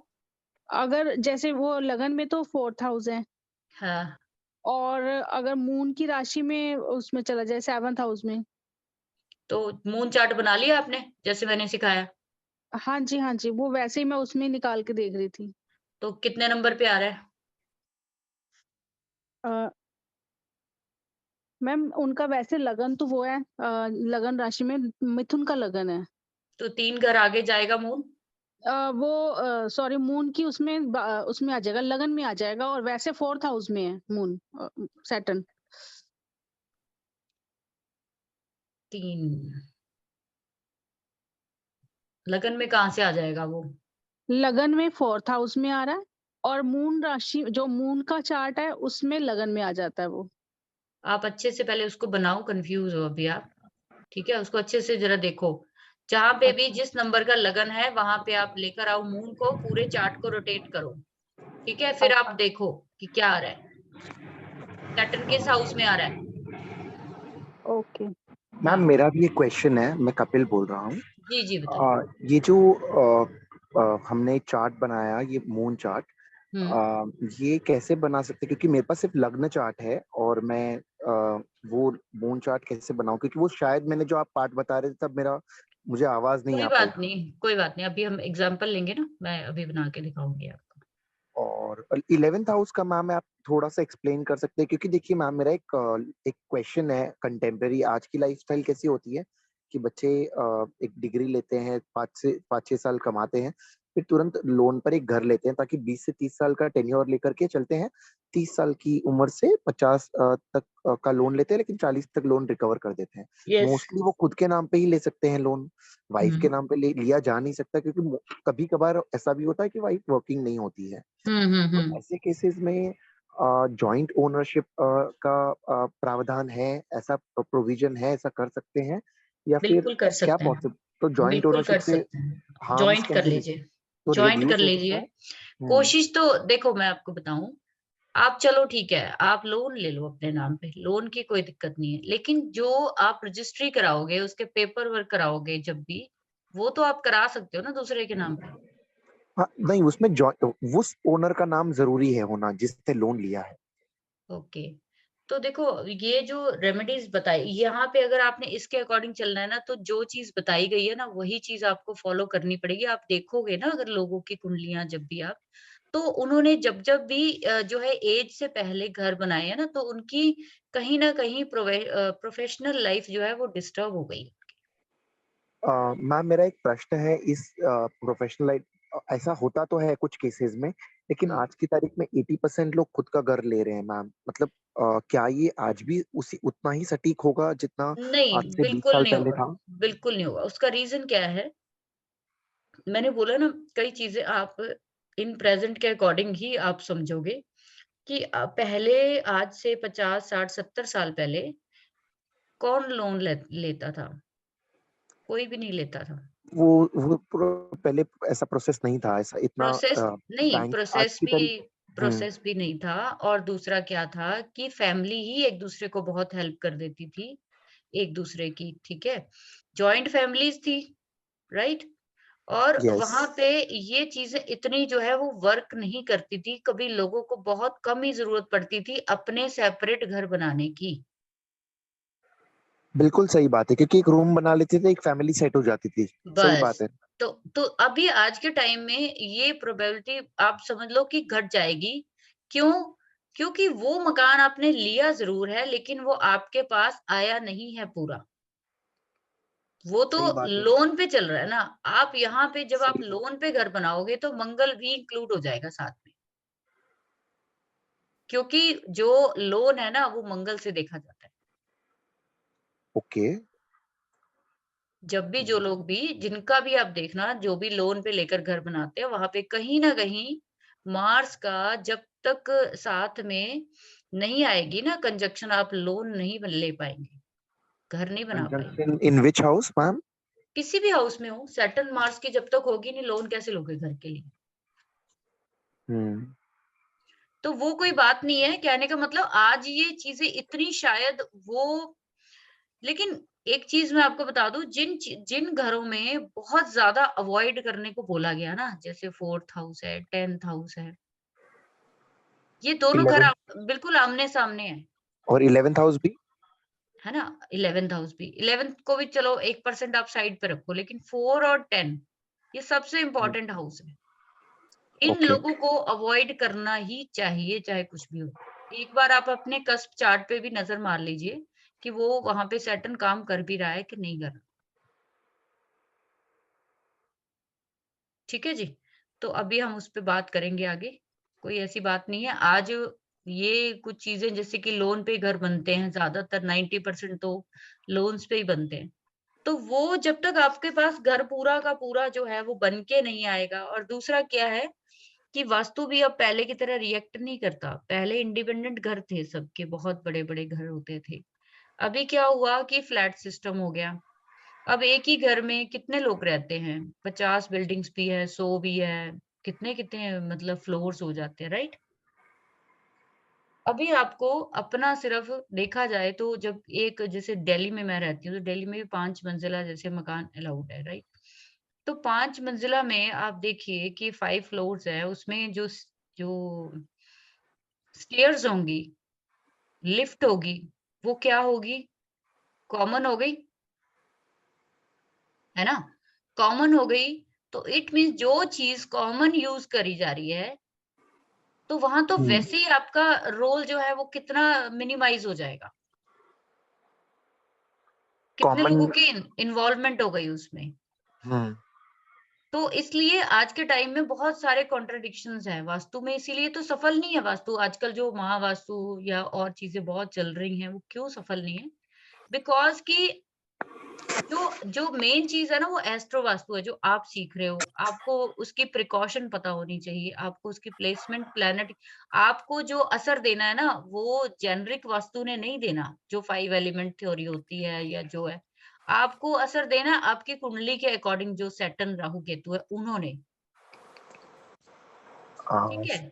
मैम तो इस थियोरेटिकली मेरा एक और क्वेश्चन था, sorry to bother you again. कोई बात जो प्लॉट की कटिंग होती है बिल्डिंग्स की, जैसे हम मुंबई में रहते हैं, तो यहाँ पे हम्म। जितने भी प्लॉट की कटिंग्स होती है, उस पे एक 40 मंजिला इमारत बनेगी या 50 मंजिला बनेगी या 30 मंजिला जनरली तो बनती ही है।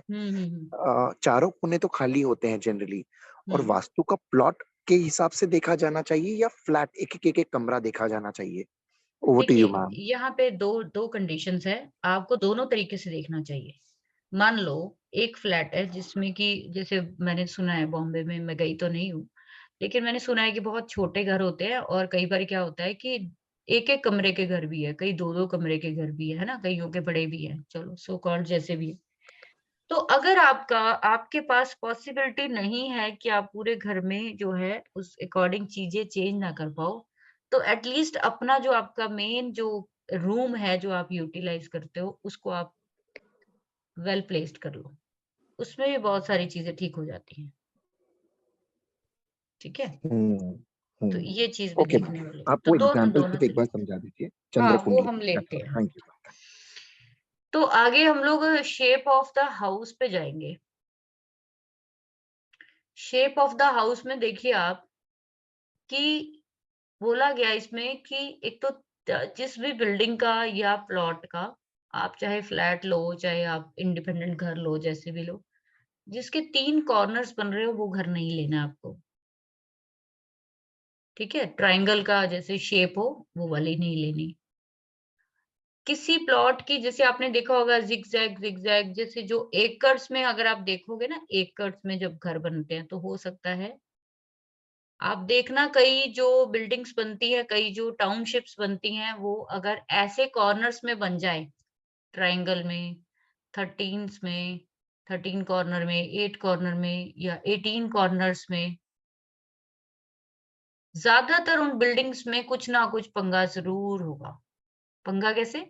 कि या तो वो कंप्लीट नहीं हो रही होती, लोगों के पैसे फंस जाते हैं,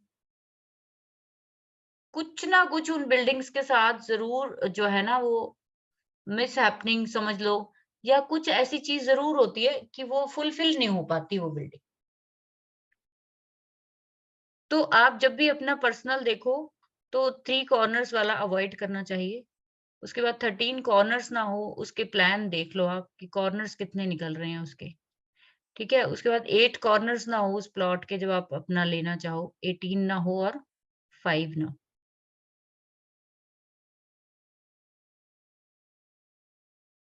ठीक है? और इसके साथ आपने ये चीज देखनी है कि कोई ऐसी शेप कि जो बहुत ही अनइवन हो।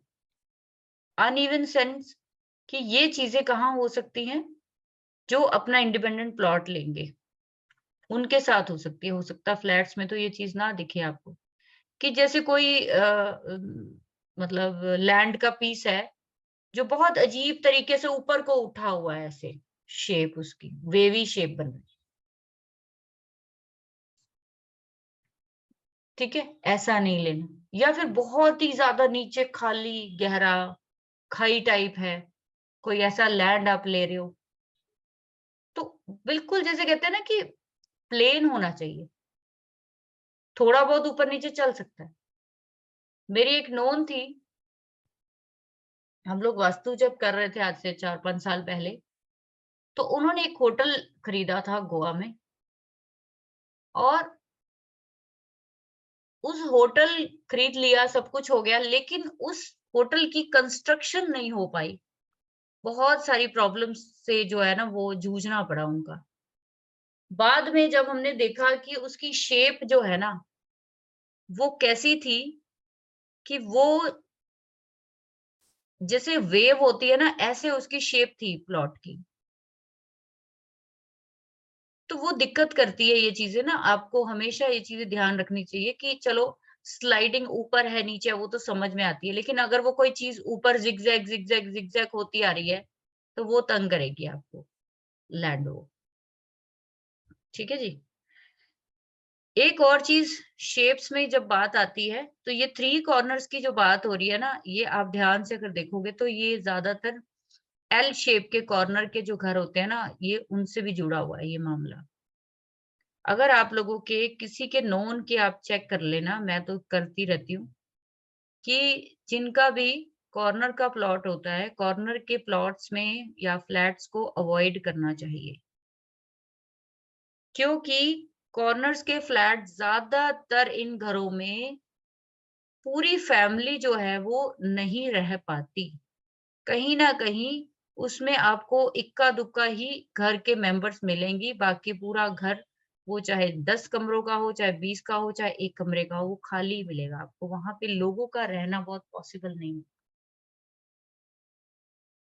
कॉर्नर्स के जो प्लॉट्स होते हैं वो ज्यादातर आपके डिजायर्स को फुलफिल नहीं कर पाते। आपको जो सुख अपने बच्चों का मिलना होता है वो नहीं मिलता।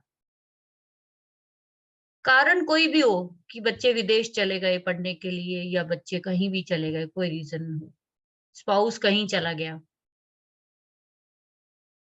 इन घरों में लोग आपको अकेले मिलेंगे, अलोन।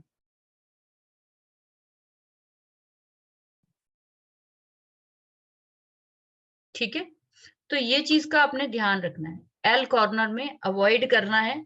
जो बहुत बड़ी भ्रांति है लोगों की कि एल कॉर्नर का घर लेना चाहिए जी, क्योंकि उसमें स्पेस बढ़ जाता है, उसमें बहुत सारी चीजें बढ़ जाती हैं, जगह बढ़ जाती है, तो जी वो अच्छा लगता है। तो वो गलत है। ठीक है, वास्तु के हिसाब से वो चीज गलत है। एक आपको और चीज बता दूं आज, बाकी हम कल करेंगे, अभी तो थोड़ी सी प्रैक्टिस करवाऊंगी आपको। आपने अपने घर की ऑस्पिशियसनेस को चेक करना है, तो एक फॉर्मूला लाल किताब में दिया गया है। आप लोगों के घर की जो भी लेंथ है,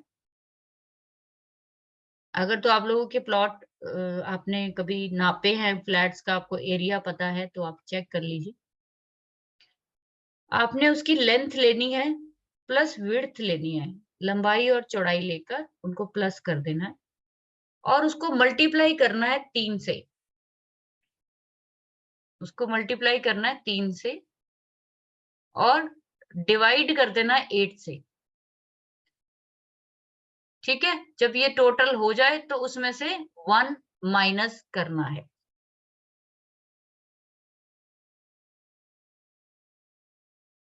जैसे आप देखिए यहाँ पे मैंने एग्जाम्पल में लिखा है कि किसी की लेंथ मान लीजिए 150 स्क्वायर फीट है और विड्थ जो है वो 200 स्क्वायर फीट है। मैंने इनको क्या किया, पहले प्लस किया, फिर उसको 3 से मल्टीप्लाई किया,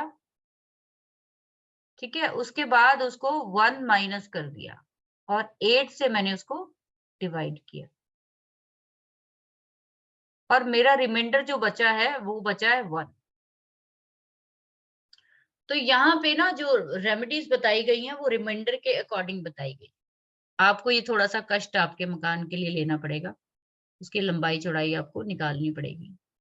तो रिमाइंडर अगर बताया गया है 1357 है, 1357 है, तो वो ऑस्पिशियस होगा। अगर ये रिमाइंडर 2 4 6 8 है इवन नंबर में, तो वो घर आपके लिए प्रॉब्लम क्रिएट कर सकता है।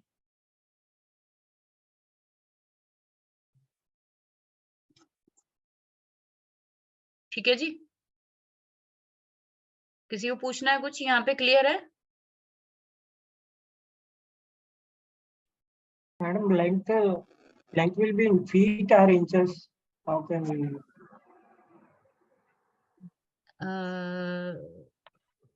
लेंथ आप फीट में लो, जैसे मर्जी लो, लेंथ को लेंथ की तरफ फीट में ही आता है ना, घर का तो फीट में ही आएगा।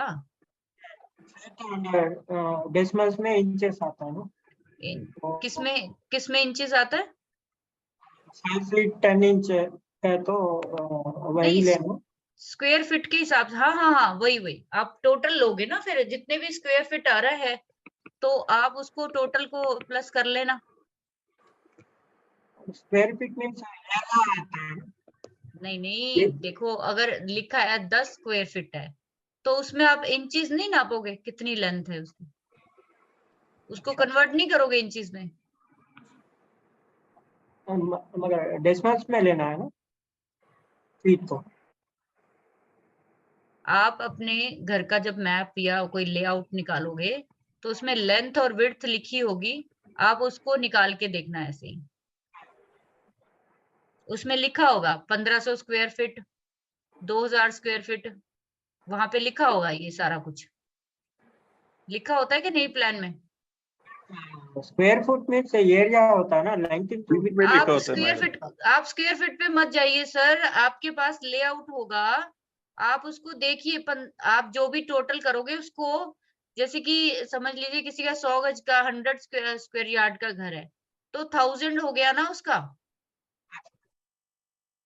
ठीक है। ठीक है, तो लिखी होती है ना फ्लैट्स की विड्थ और लेंथ, तो लिखी होती है, वो आप चेक कर लेना। ठीक है, ये देख लेना। इसके बाद आपको रिमाइंडर्स की रेमेडीज जो है वो बताई गई है।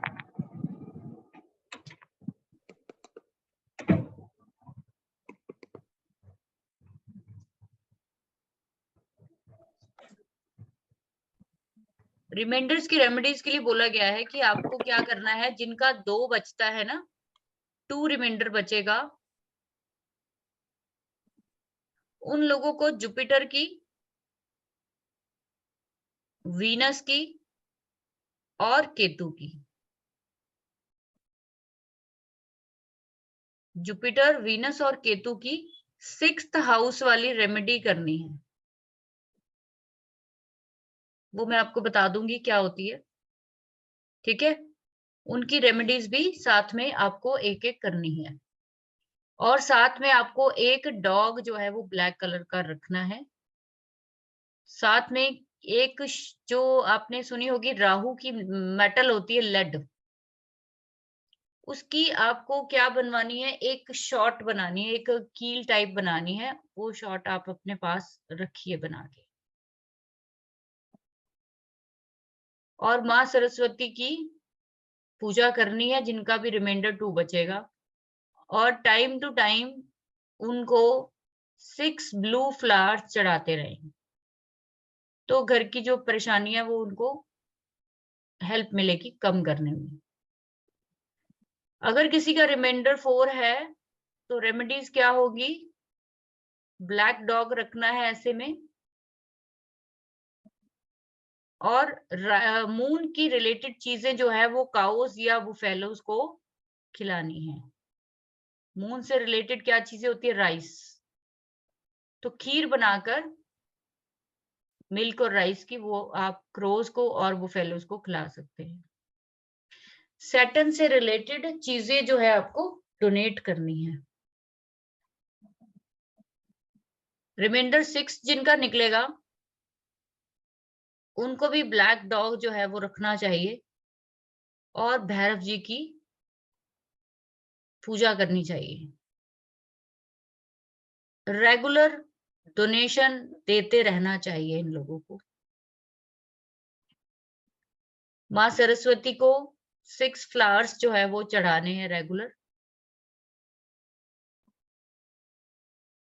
व्हीट और मिलेट्स जो है वो आपको इनका पाउडर बना के मिक्स करके ब्राउन एंड्स को देना है,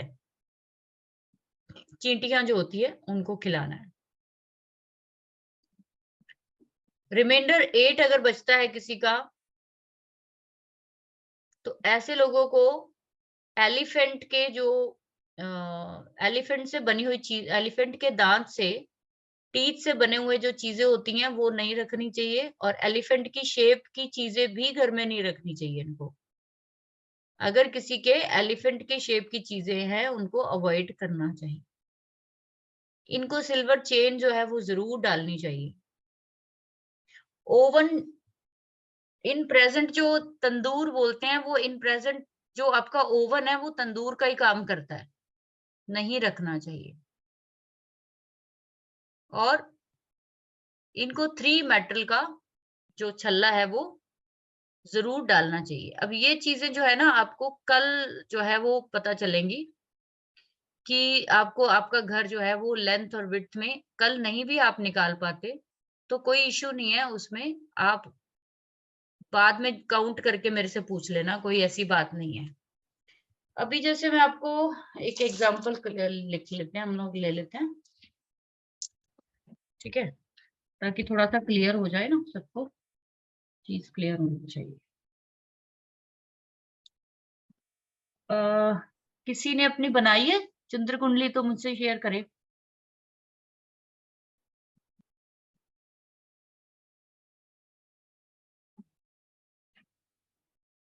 किसी ने बनाई है?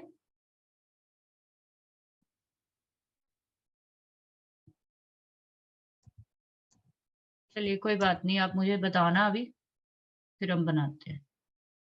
आप में से किसी का लेते हैं हम लोग।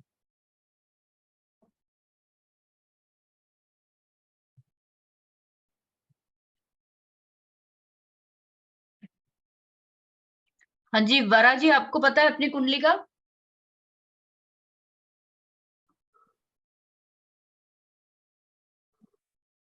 वरा जी सुन रहे हो आप?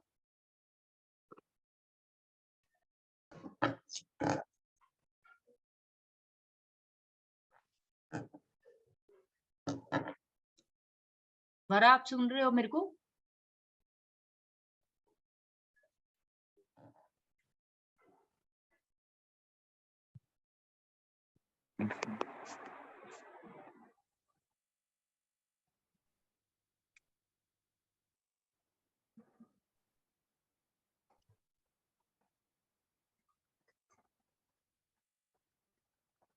चलिए कपिल जी आप बताइए मेरे को। मेरी जो बर्थ डेट है वो बताऊं या फिर मेरी लगन के नहीं नहीं पोजीशंस बताऊं? नहीं नहीं नहीं, लगन की पोजीशन बताओ आप। पहले मुझे लगन चार्ट शेयर करो अपना। ठीक है, लगन चार्ट शेयर कर रहा हूँ मैं आपको।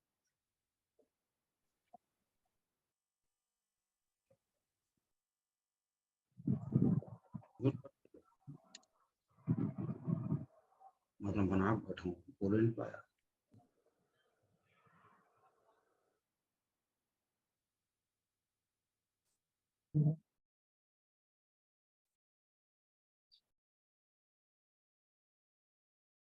चलिए बताइए।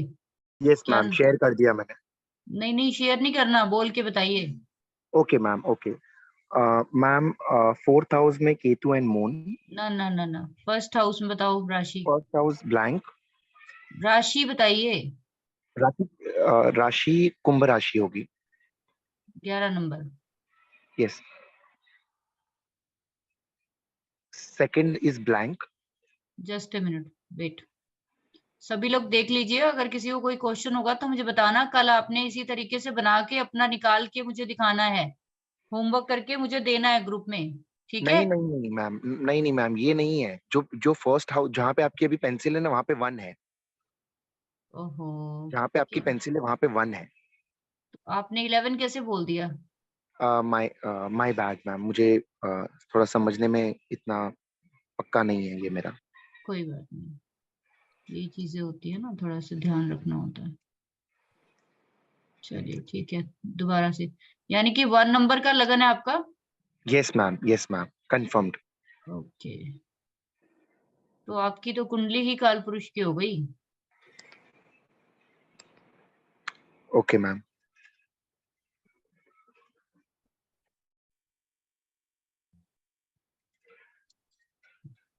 तो आपका तो सेम ही बनेगा सारा कुछ।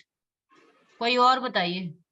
मैं बता रहा हूँ, हाँ मैडम मैं बताऊं? मिथुन लग्न है। हाँ बताओ, नाम बताओ।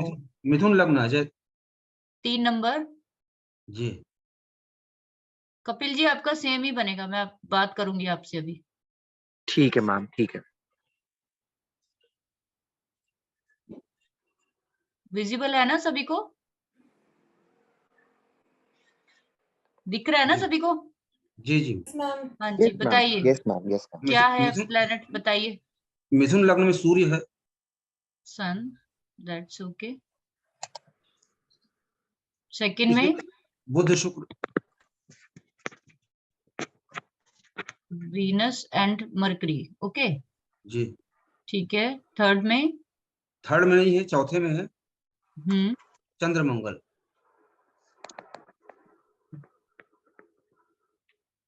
Okay next. 8वें में है, 8वें में केतु। 5th 6 7 नहीं है? नहीं, 8वें में केतु है, 8वें में। ये छठवें में जहाँ 8 लिखा हुआ है, वृश्चिक अच्छा राशि। अच्छा, आप हाउस वाइज चलिए सर। जी जी। केतु 6th में, 9th 7th में क्या है? नहीं है कुछ, ठीक है। 10 8th में, नहीं इसमें भी कुछ नहीं है। 9th में शनि, सैटर्न, 10th में ये भी खाली है, ओके, 11th ये भी खाली। और इसमें गुरु राहु। अच्छा, राहु एंड जुपिटर। जी अब इसको चंद्र कुंडली में कैसे कन्वर्ट करेंगे हम लोग, देखिए।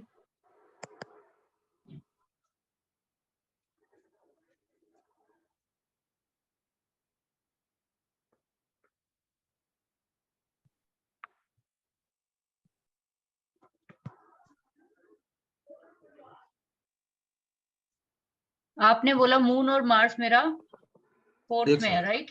जी तो हम क्या करेंगे, मून और मार्स को कहाँ ले आएंगे? तीसरे में। Moon and Mars, okay. जी मून मार्स के बाद नेक्स्ट हाउस खाली है, 5वें में केतु आ जाएगा। 5वें में केतु आ जाएगा, जी 6 6 खाली, 7 खाली, 8वें में शनि, सैटर्न आ जाएगा, 9 10 खाली,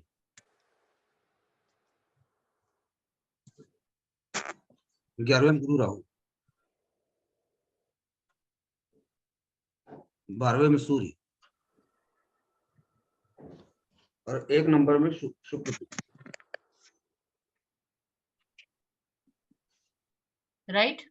जी अब ये आपकी लाल किताब की मकान कुंडली बनी है, जी राइट? जी। अब आप देखिए, फर्स्ट हाउस को कौन सी डायरेक्शन से लिया गया, ईस्ट। बताइए। वहां पे वीनस मरकरी की चीजें हम अभी निकालेंगे, कौन कौन सी है। नॉर्थ वेस्ट खाली, जी साउथ, ये जो मैं जैसे जैसे लिख रही हूँ मैं हाउस वाइज लिख रही हूँ, ठीक है? कंफ्यूज नहीं होना किसी ने, साउथ कहाँ से आ गया, ये कहाँ से आ गया, ठीक है? जी जी। साउथ में आपके दिखा रहा है जी मून और मार्स, मार्स। राइट? जी नॉर्थ ईस्ट में आपके क्या दिखा रहा है, खाली। खाली, ईस्ट नॉर्थ ईस्ट में क्या दिखा रहा है, केतु। जी अभी नेक्स्ट क्या है, नॉर्थ में क्या आ जाएगा, खाली, साउथ वेस्ट में, खाली है, साउथ वॉल में शनि, सैटर्न, और नॉर्थ ईस्ट, खाली, वेस्ट, खाली है वो भी। ठीक है? और जी इसके बाद हमारा क्या रह गया, वेस्ट वॉल, जी। जुपिटर एंड राहु, राहु, और साउथ ईस्ट में सूर्य। चलिए, अब आप खुद ही बताइए मेरे को, कुछ डायरेक्शंस का पता है अपने घर का आपको? जी पता ना। सनलाइट है आपके साउथ ईस्ट से, हाँ है, फुल टू, है। ठीक है, फर्स्ट टर्न हो गया।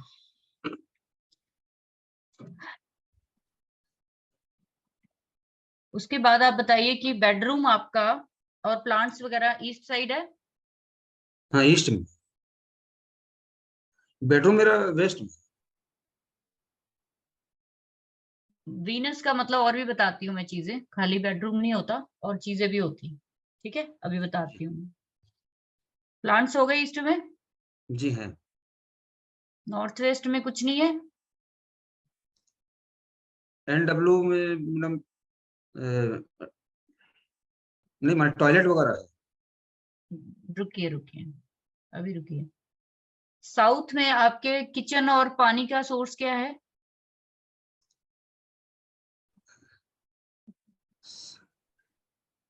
साउथ ईस्ट में, हाँ किचन है मेरा साउथ ईस्ट। साउथ टच हो गया ना, अभी बताती हूँ। किस डायरेक्शन से आप ऐड कैसे करोगे, अभी इन जो प्रेजेंट में हम वेब बनता है तो कैसे ऐड करोगे उसमें चीजें, जो इसमें नहीं लिखी लेकिन मैंने एक्सटेंड किया है अपने जी मतलब कोर्स में। नॉर्थ ईस्ट जो है वो ब्लैंक दिखा रहा है, कुछ खास नहीं है वहां पे। जी है, नॉर्थ ईस्ट में कुछ नहीं। ईस्ट नॉर्थ ईस्ट जो है आपका, वहां भी केतु जो है वो दिखाता है गणेश जी की फोटो है यहाँ पे?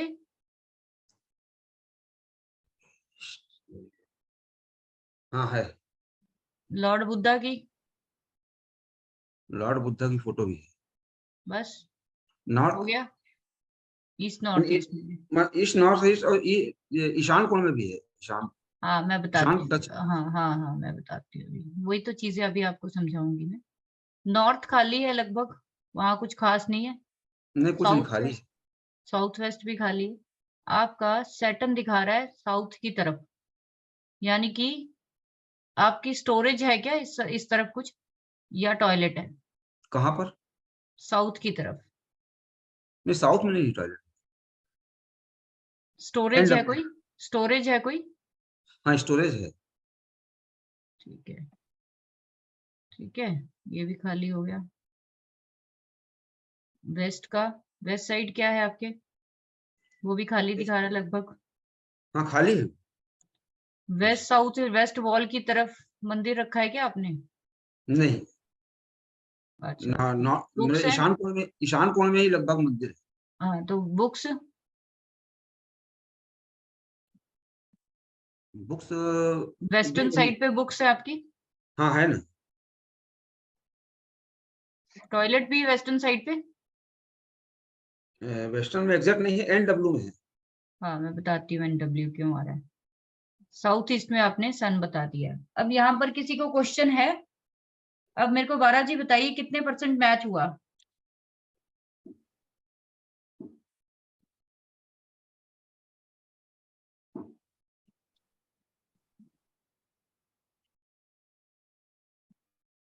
बारा जी कितने % लग रहा है आपको मैच हो रहा है?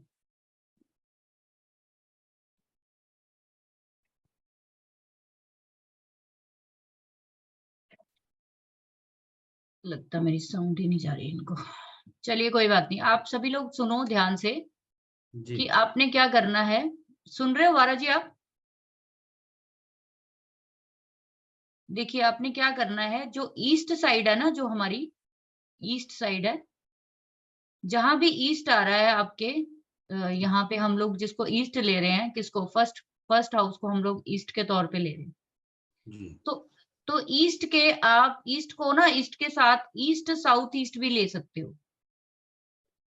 जी जो चीजें हो सकता है ईस्ट में ना दिखे ना, ईस्ट साउथ ईस्ट में दिख जाए, क्योंकि ये सारी, ये दोनों डायरेक्शन क्या हो रही हैं, मर्ज हो रही हैं यहाँ।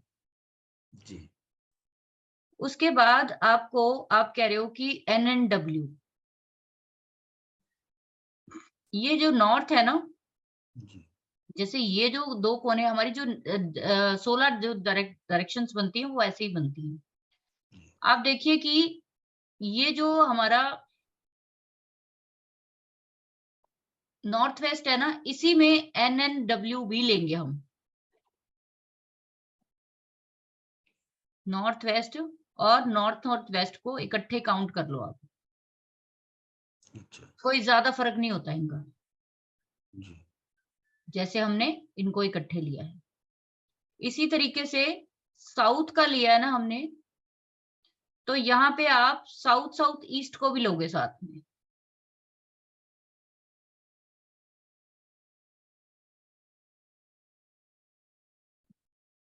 ठीक है, साउथ के साथ साउथ साउथ ईस्ट भी आप साथ में देखोगे। जहां पे आपका 4th हाउस है नॉर्थ ईस्ट, नॉर्थ ईस्ट के साथ आप नॉर्थ नॉर्थ ईस्ट भी लोगे। जी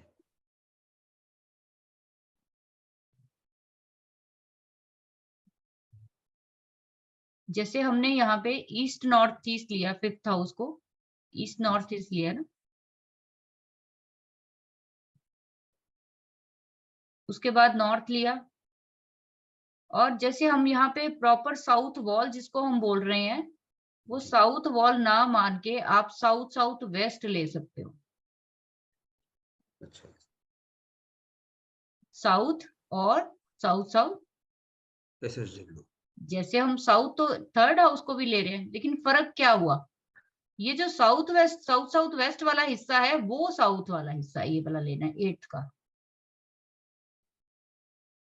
जी ठीक है। जी इसके बाद नॉर्थ ईस्ट को हम 9th को भी नॉर्थ ईस्ट से लेते हैं और 4th को भी हम नॉर्थ ईस्ट या नॉर्थ ईस्ट, ये दोनों को हम इस तरीके से लेंगे। और ये जो हमारा वेस्ट तो हो गया पूरा प्रॉपर आपका पश्चिम दिशा यानी कि वेस्ट, लेकिन ये वाले वेस्ट का क्या, ये वाले वेस्ट का क्या, जो 11th का वेस्ट है उसको आप वेस्ट साउथ वेस्ट लो। अच्छा ठीक है। जी इस तरीके से आपको अगर लगता है कि मेरे जो है वो साउथ में चीज नहीं दिख रही, साउथ साउथ वेस्ट में दिख रही है, तब भी वो 8th हाउस ही माना जाए।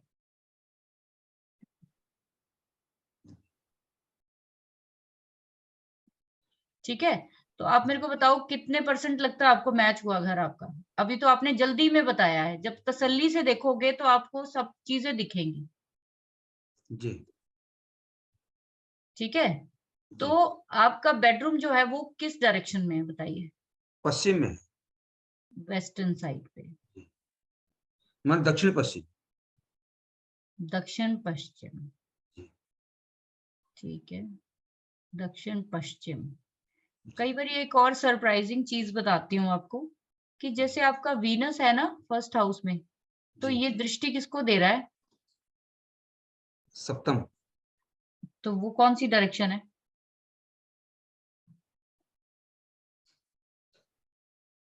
जी कई बार प्लैनेट ऐसे भी दिखेंगे आपको जी कि मान लो ईस्ट में कोई प्लैनेट यहाँ पे लगन में बैठे हैं, लेकिन वो लगन में है नहीं ईस्ट में। आप देखिए उनकी दृष्टि कहाँ जा रही है।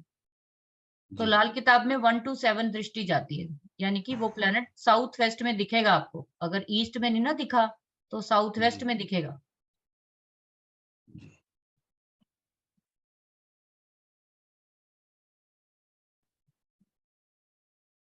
टॉयलेट आप सैटर्न से भी देख सकते हो घर का, टॉयलेट आप राहु से भी देख सकते हो, जी दोनों से देख सकते हो।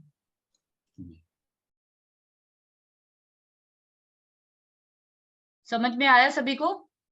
जी एनी प्रॉब्लम बताइए अगर किसी को कोई प्रॉब्लम है।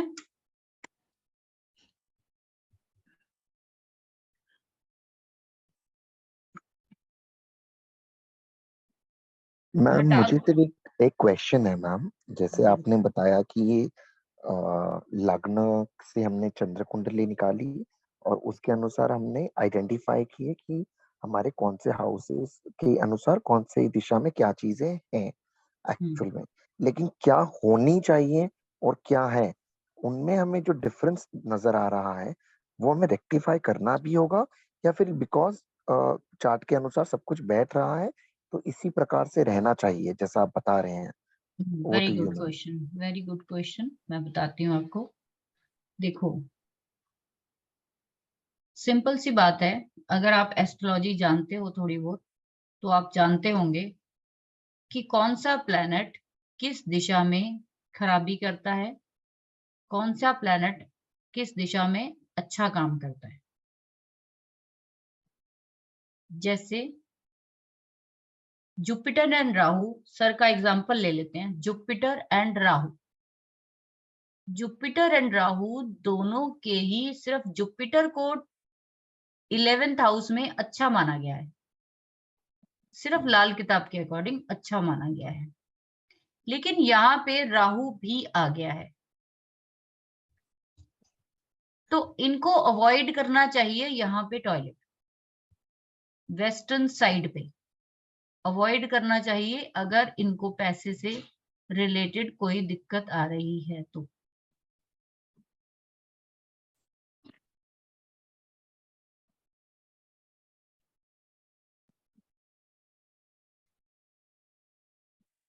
समझ में आ रही है आपको? जैसे 12th हाउस आपका किस चीज के लिए है? बेडरूम के लिए है, जानते हो ना आप सभी। जी 12th हाउस में इनके सन दिखाई दे रहा है कि सनलाइट आती है वहां पे, या इन्होंने हो सकता है कि वहां पे सन का कोई स्टैचू लगा रखा हो, कुछ भी हो। मैं सन को सबसे पहले पकड़ती हूँ सनलाइट। साक्षात सूर्य देव साउथ ईस्ट में आ रहे हैं। एक बात बताइए वारा जी, सुन रहे हो आप? जी मैरिड लाइफ में कोई डिस्प्यूट, कोई दिक्कत नहीं है? नहीं है। ठीक है। तो सनलाइट भी आपने आती नहीं, क्या चीज? मेरे बेडरूम में सनलाइट नहीं आती।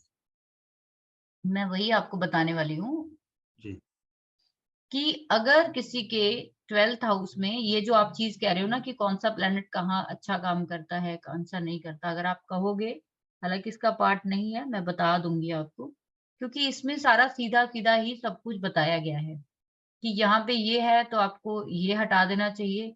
तो वो जैसे कि 8th हाउस का राहु है ना, तो वो आपको परेशान करता है। तो राहु 8th हाउस का है, मतलब कि साउदर्न साइड पे अगर आपके टॉयलेट है तो वो परेशान करेगा आपको।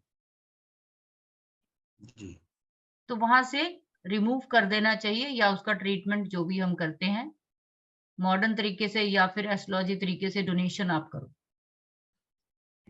मेरा तो NW में है। नहीं है ना, तो वही तो कह रही हूँ, NW में है। जी हम्म। कैसा है सपोर्ट सिस्टम, कैसा रहा वारा जी आपका?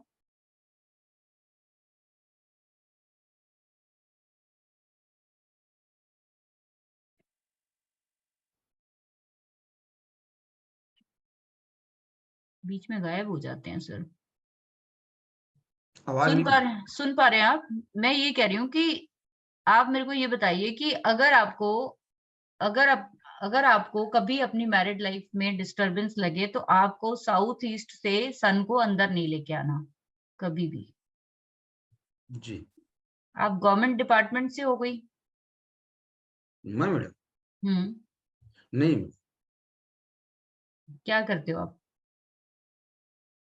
मैं तो अभी कुछ नहीं कर रहा।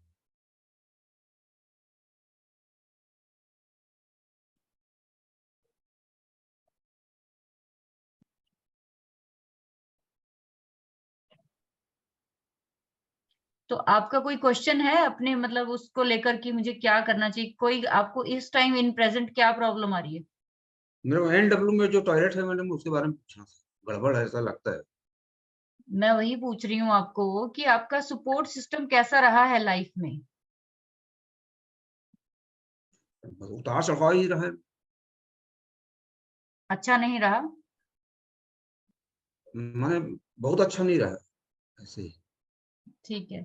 तो एक तो आपने ना कोशिश करनी है क्या जी कि NW में अगर आपके टॉयलेट है तो उसको टॉयलेट को आप जो है ट्रीटमेंट कर दीजिए उसका। उसकी एक तो डोनेशन जो है, टॉयलेट जो है राहु और शनि का होता है ना, तो सैटर्न और राहु की डोनेशंस रेगुलर करते रहा करो। राहु जो है ना वो क्या है, राहु हमारा जो हैंडीकैप्ड लोग होते हैं वो होते हैं, एक तो उनकी जी हेल्प किया करो, उनको डोनेशन दिया करो, ठीक है। और जी सैटर्न के लोग जो हैं, जो हाथ से काम करने वाले लोग होते हैं, उनकी हेल्प किया करो, तो ये प्लेनेट आपको तंग नहीं करेंगे, टॉयलेट कहीं भी हो। जी इनकी डोनेशन आपको करते रहना चाहिए, ठीक जी है। जी और जैसे कि आपका सैटर्न जो है, मैं देख पा रही हूँ कि जी आपका आ रहा है सैटर्न 8th हाउस में। जी तो सैटर्न 8th हाउस में क्या बताया था अभी मैंने?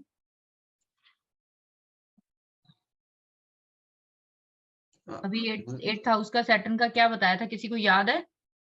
हाँ मैंने केतु ठीक का नहीं। पोजीशन लेना था, हाँ जी। केतु के प्लेसमेंट से देखने का बोला था ना। आवाज नहीं क्लियर आ रही, दोबारा बोलिए। सैटर्न 8th में है तो राहु और केतु का हाँ, यस यस यस, राहु और केतु की प्लेसमेंट देखनी है आपको, राइट। तो जी राहु जो है वो ऑलरेडी आपका 11th में बैठा है, not in a good position. लेकिन केतु आपका ठीक ठाक है, क्योंकि सन के घर में केतु इतना साइड इफेक्ट नहीं करता जितना राहु जुपिटर के साथ कर रहा है। जी आपकी स्टडी जो है ना, आपको ना किसी जो कहते हैं ना कि इस सब्जेक्ट की बहुत ही ज्यादा डीप नॉलेज है। जी। बताइए किस चीज की डीप नॉलेज है?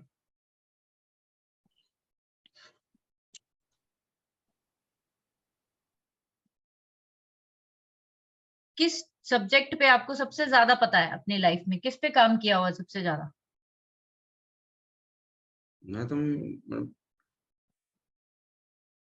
मैं कोई भी काम करता हूँ तो मैं बहुत अच्छे से करता हूँ उसके अंदर। तो आप टीचिंग प्रोफेशन में हो गई या मैं कहीं पे आईटी में हो? नहीं, मैं टीचिंग मैंने घर में कोचिंग करता था पहले, और बहुत अच्छी कोचिंग चलाया, लेकिन अब नहीं करता हूँ। भाई मेरी मिसेज भी हाउस वाइफ है, वो क्यों भी नहीं करते टीचर, हो? क्यों नहीं करते? वो अपना खुद का स्कूल चलाती थी वो। तो आप क्यों नहीं करते, मैं ये पूछ रही हूँ। अब मन नहीं करता मैडम। अभी मैं ये लाल किताब सीखने का वो है बहुत, ठीक है, आप ही का वो देखते रहता हूँ। आप जुपिटर राहु आपका साथ में है, ऑनलाइन जो है बच्चों को पढ़ाना शुरू करिए। जी मैम। ठीक है, जी आपका बहुत अच्छा चलेगा। अपना प्लेटफॉर्म ऑनलाइन बनाइए। जुपिटर राहु जी ऑनलाइन टीचर है, जो मेरा कॉम्बिनेशन है वो बता रही हूँ। अब जी मैम। लोग इसको चंडाल योग कहते हैं ना, मैंने तो उसी योग से करेक्ट किया है जो किया। जी मैम। ठीक है, जुपिटर राहु आपको 11th हाउस में बैठा है, पैसे देने के लिए बैठा है। टीचिंग प्रोफेशन को आप ऑनलाइन ले आइए, पैसा ही पैसा होगा आपके पास। जी मैम। ठीक है, और अगर आपको कोई हेल्थ या वेल्थ की कोई भी दिक्कत आती है तो ये जो प्लेसमेंट प्लैनेट्स की है उनके बारे में जानिए, क्योंकि ये बड़ा सब्जेक्ट है। इतना तो मैं नहीं पढ़ा पाऊंगी आपको कि एक एक सब्जेक्ट एक एक वर्ड उसका बताऊं, क्योंकि पूरा ग्रामर का पोर्शन है वो। ठीक है, आप ये जी समझिए कि अगर आपको कोई दिक्कत आ रही है हेल्थ की, या जिस भी हाउस में जो भी चीजों को लेकर हम लोग चलते हैं, जैसे कि सेकंड हाउस मैंने बताया वेल्थ का है, फैमिली का है, अगर जी आपको उनमें कोई दिक्कत आ रही है, नॉर्थ वेस्ट में अगर कोई चीज खराब है, टॉयलेट वगैरह, तो उसका ट्रीटमेंट कर दीजिए। थर्ड हाउस आपके सिबलिंग्स का है, आपके पड़ोसियों का है, राइट, जी और आपके शोल्डर्स का है, जो हम करेज करते हैं ना उसका है। जी तो आप कुछ भी कर सकते हो। मार्स एंड मून है वहां पे, मार्स जी एंड मून है। आपने बोला कि मेरा मन नहीं करता, तो जी जब मंगल और चंद्रमा होते हैं ना इकट्ठे, तो यही वर्डिंग होती है पर्सन की। जी क्योंकि मार्स जो है ना वो बहुत बड़ी, जो आपकी जो कहते हैं ना इच्छा शक्ति को जी बताता है, बहुत जी बड़ी इच्छा शक्ति को। लेकिन साथ में कौन है? मून है। मून। तो मैं मून को सबसे बड़ा चीटर समझती हूँ। जी मून आपको भटका देता है कि छोड़ परे, क्या करना है, आराम की जिंदगी जियो, कर लिया बहुत कर लिया। हाँ। ये आपको गलत है ये चीज। जी आप बहुत अच्छे टीचर हो, इसीलिए मैंने आपको बोला किसी सब्जेक्ट पे आपको वास्ट नॉलेज होगी, और जो आप पढ़ते होंगे, जो आप पढ़ाते होगे, वो कहीं से कहीं ले जाते होंगे। जी तो आपको ऑनलाइन टीचिंग में आना है। ठीक है, जी इसको जी छोड़ना नहीं है। आप एस्ट्रोलॉजी पढ़ाना चाहते हो, एस्ट्रोलॉजी पढ़ाओ, कोई दिक्कत नहीं है, जी लेकिन पढ़ाओ, आपको बहुत पैसा जी। मिलेगा। हेल्थ नहीं, में पहले तो दिक्कत? पढ़ना, हाँ जी बताइए। पहले पढ़ना मैं बोला आपसे। अच्छा ठीक है, कोई बात नहीं। आप देखो वीनस और मरकरी ईस्ट साइड में है। अगर आपको हेल्थ का कोई इशू आता है, ठीक जी है, तो जी हेल्थ का कोई इशू आता है तो यहाँ पे आता नहीं है, लेकिन अगर आपको लगता है तो यहाँ पे ना आप बेडरूम अवॉइड कर दीजिए। साउथ वेस्ट में। नहीं नहीं नहीं, हाँ साउथ वेस्ट में, साउथ वेस्ट में तो ठीक ठाक है, ईस्ट में नहीं रखना। नहीं, ईस्ट में नहीं। ठीक है, मतलब बाय द वे जी अगर किसी का हो जाए तो ईस्ट से अवॉइड कर देना चाहिए। साउथ वेस्ट में चला गया, ठीक है, वो ठीक ठाक ही हो गया, वो कोई दिक्कत जी नहीं। तो वो जैसे अगर आप मानते हो कि सैटर्न जो है ना वो 8th हाउस में खराब हो रहा है, तो आपने क्या करना है कि ये जो साउथ साउथ वेस्ट है, इसमें जी ना ज्यादा भारी भरकम स्टोरेज, पुरानी इलेक्ट्रॉनिक चीजें, जी खराब मशीनरी, लोहे का सामान, जंग लगा हुआ सामान, रस्टेड आयरन, ये सब चीजें आपने रिमूव कर देनी है घर से। जी जितना ज्यादा इनको आप घर में रखते जाओगे, राहु भी खराब, केतु भी खराब, शनि भी खराब।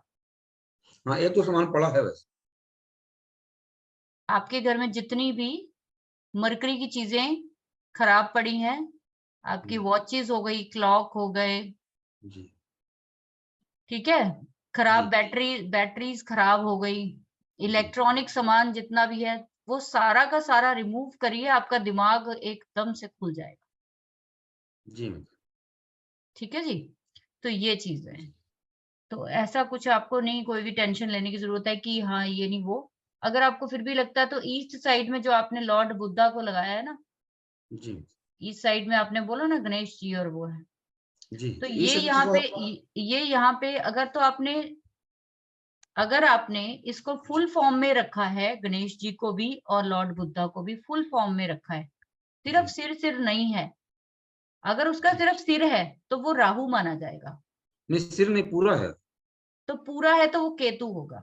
कभी भी आप देखना जिन्होंने सिर्फ गणेश जी का सिर लगाया होता है या फिर सिर्फ उन्होंने लॉर्ड बुद्धा का सर लगाया होता है, वो राहु का काम करता है। अगर उसको पूरी बॉडी में लगा दोगे तो वो केतु का काम करता है। हाँ, पूरी बॉडी है। बस ठीक है, तो मुझे उम्मीद है यहाँ तक समझ आया होगा सभी को। ठीक है जी, तो थोड़ी प्रैक्टिस करिए कल और फिर आप मुझे बताना कि क्या और आपको कैसा लगा आपको। ठीक है, कल और डिस्कस करेंगे इस पे, 2-4 टॉपिक और रह गए वो मैं आपको कल बता दूंगी और एक एग्जांपल मैं कल आपको लेकर और बता दूंगी। आप लोग अपना अपना बनाओ बिना टेंशन के, कि जहां भी मेरी हेल्प होगी वो मैं आपको दे दूंगी, टेंशन नहीं लेनी किसी ने। जी ठीक है जी। सो मैम फिर मैं अपनी लग्न कुंडली और चंद्र कुंडली वैसे सेम ही बनाऊं क्या? जैसे मेरा हाँ 9th में है ना, बिल्कुल बिल्कुल सेम बनेगी, सेम ही बनेगी ना मैम? सेम ही बन जाएगी। ठीक है, वो घूमेगी कैसे, तो इसकी रिकॉर्डिंग मिलेगी बेटा? बिल्कुल मिलेगी सर, रिकॉर्डिंग दोनों इकट्ठी भेज दूंगी, कल की भी होने दीजिए, अगर ये मैं अभी आज अपलोड कर पाई तो कर दूंगी। ठीक है जी, सो कल मिलते हैं, कोई नहीं, आप यहाँ तक काफी हो गया, इसको रिवाइज करिए फिर मुझे कल बताना। जी ओके, चलिए, गुड जी night all of you, thank you, thank you. आप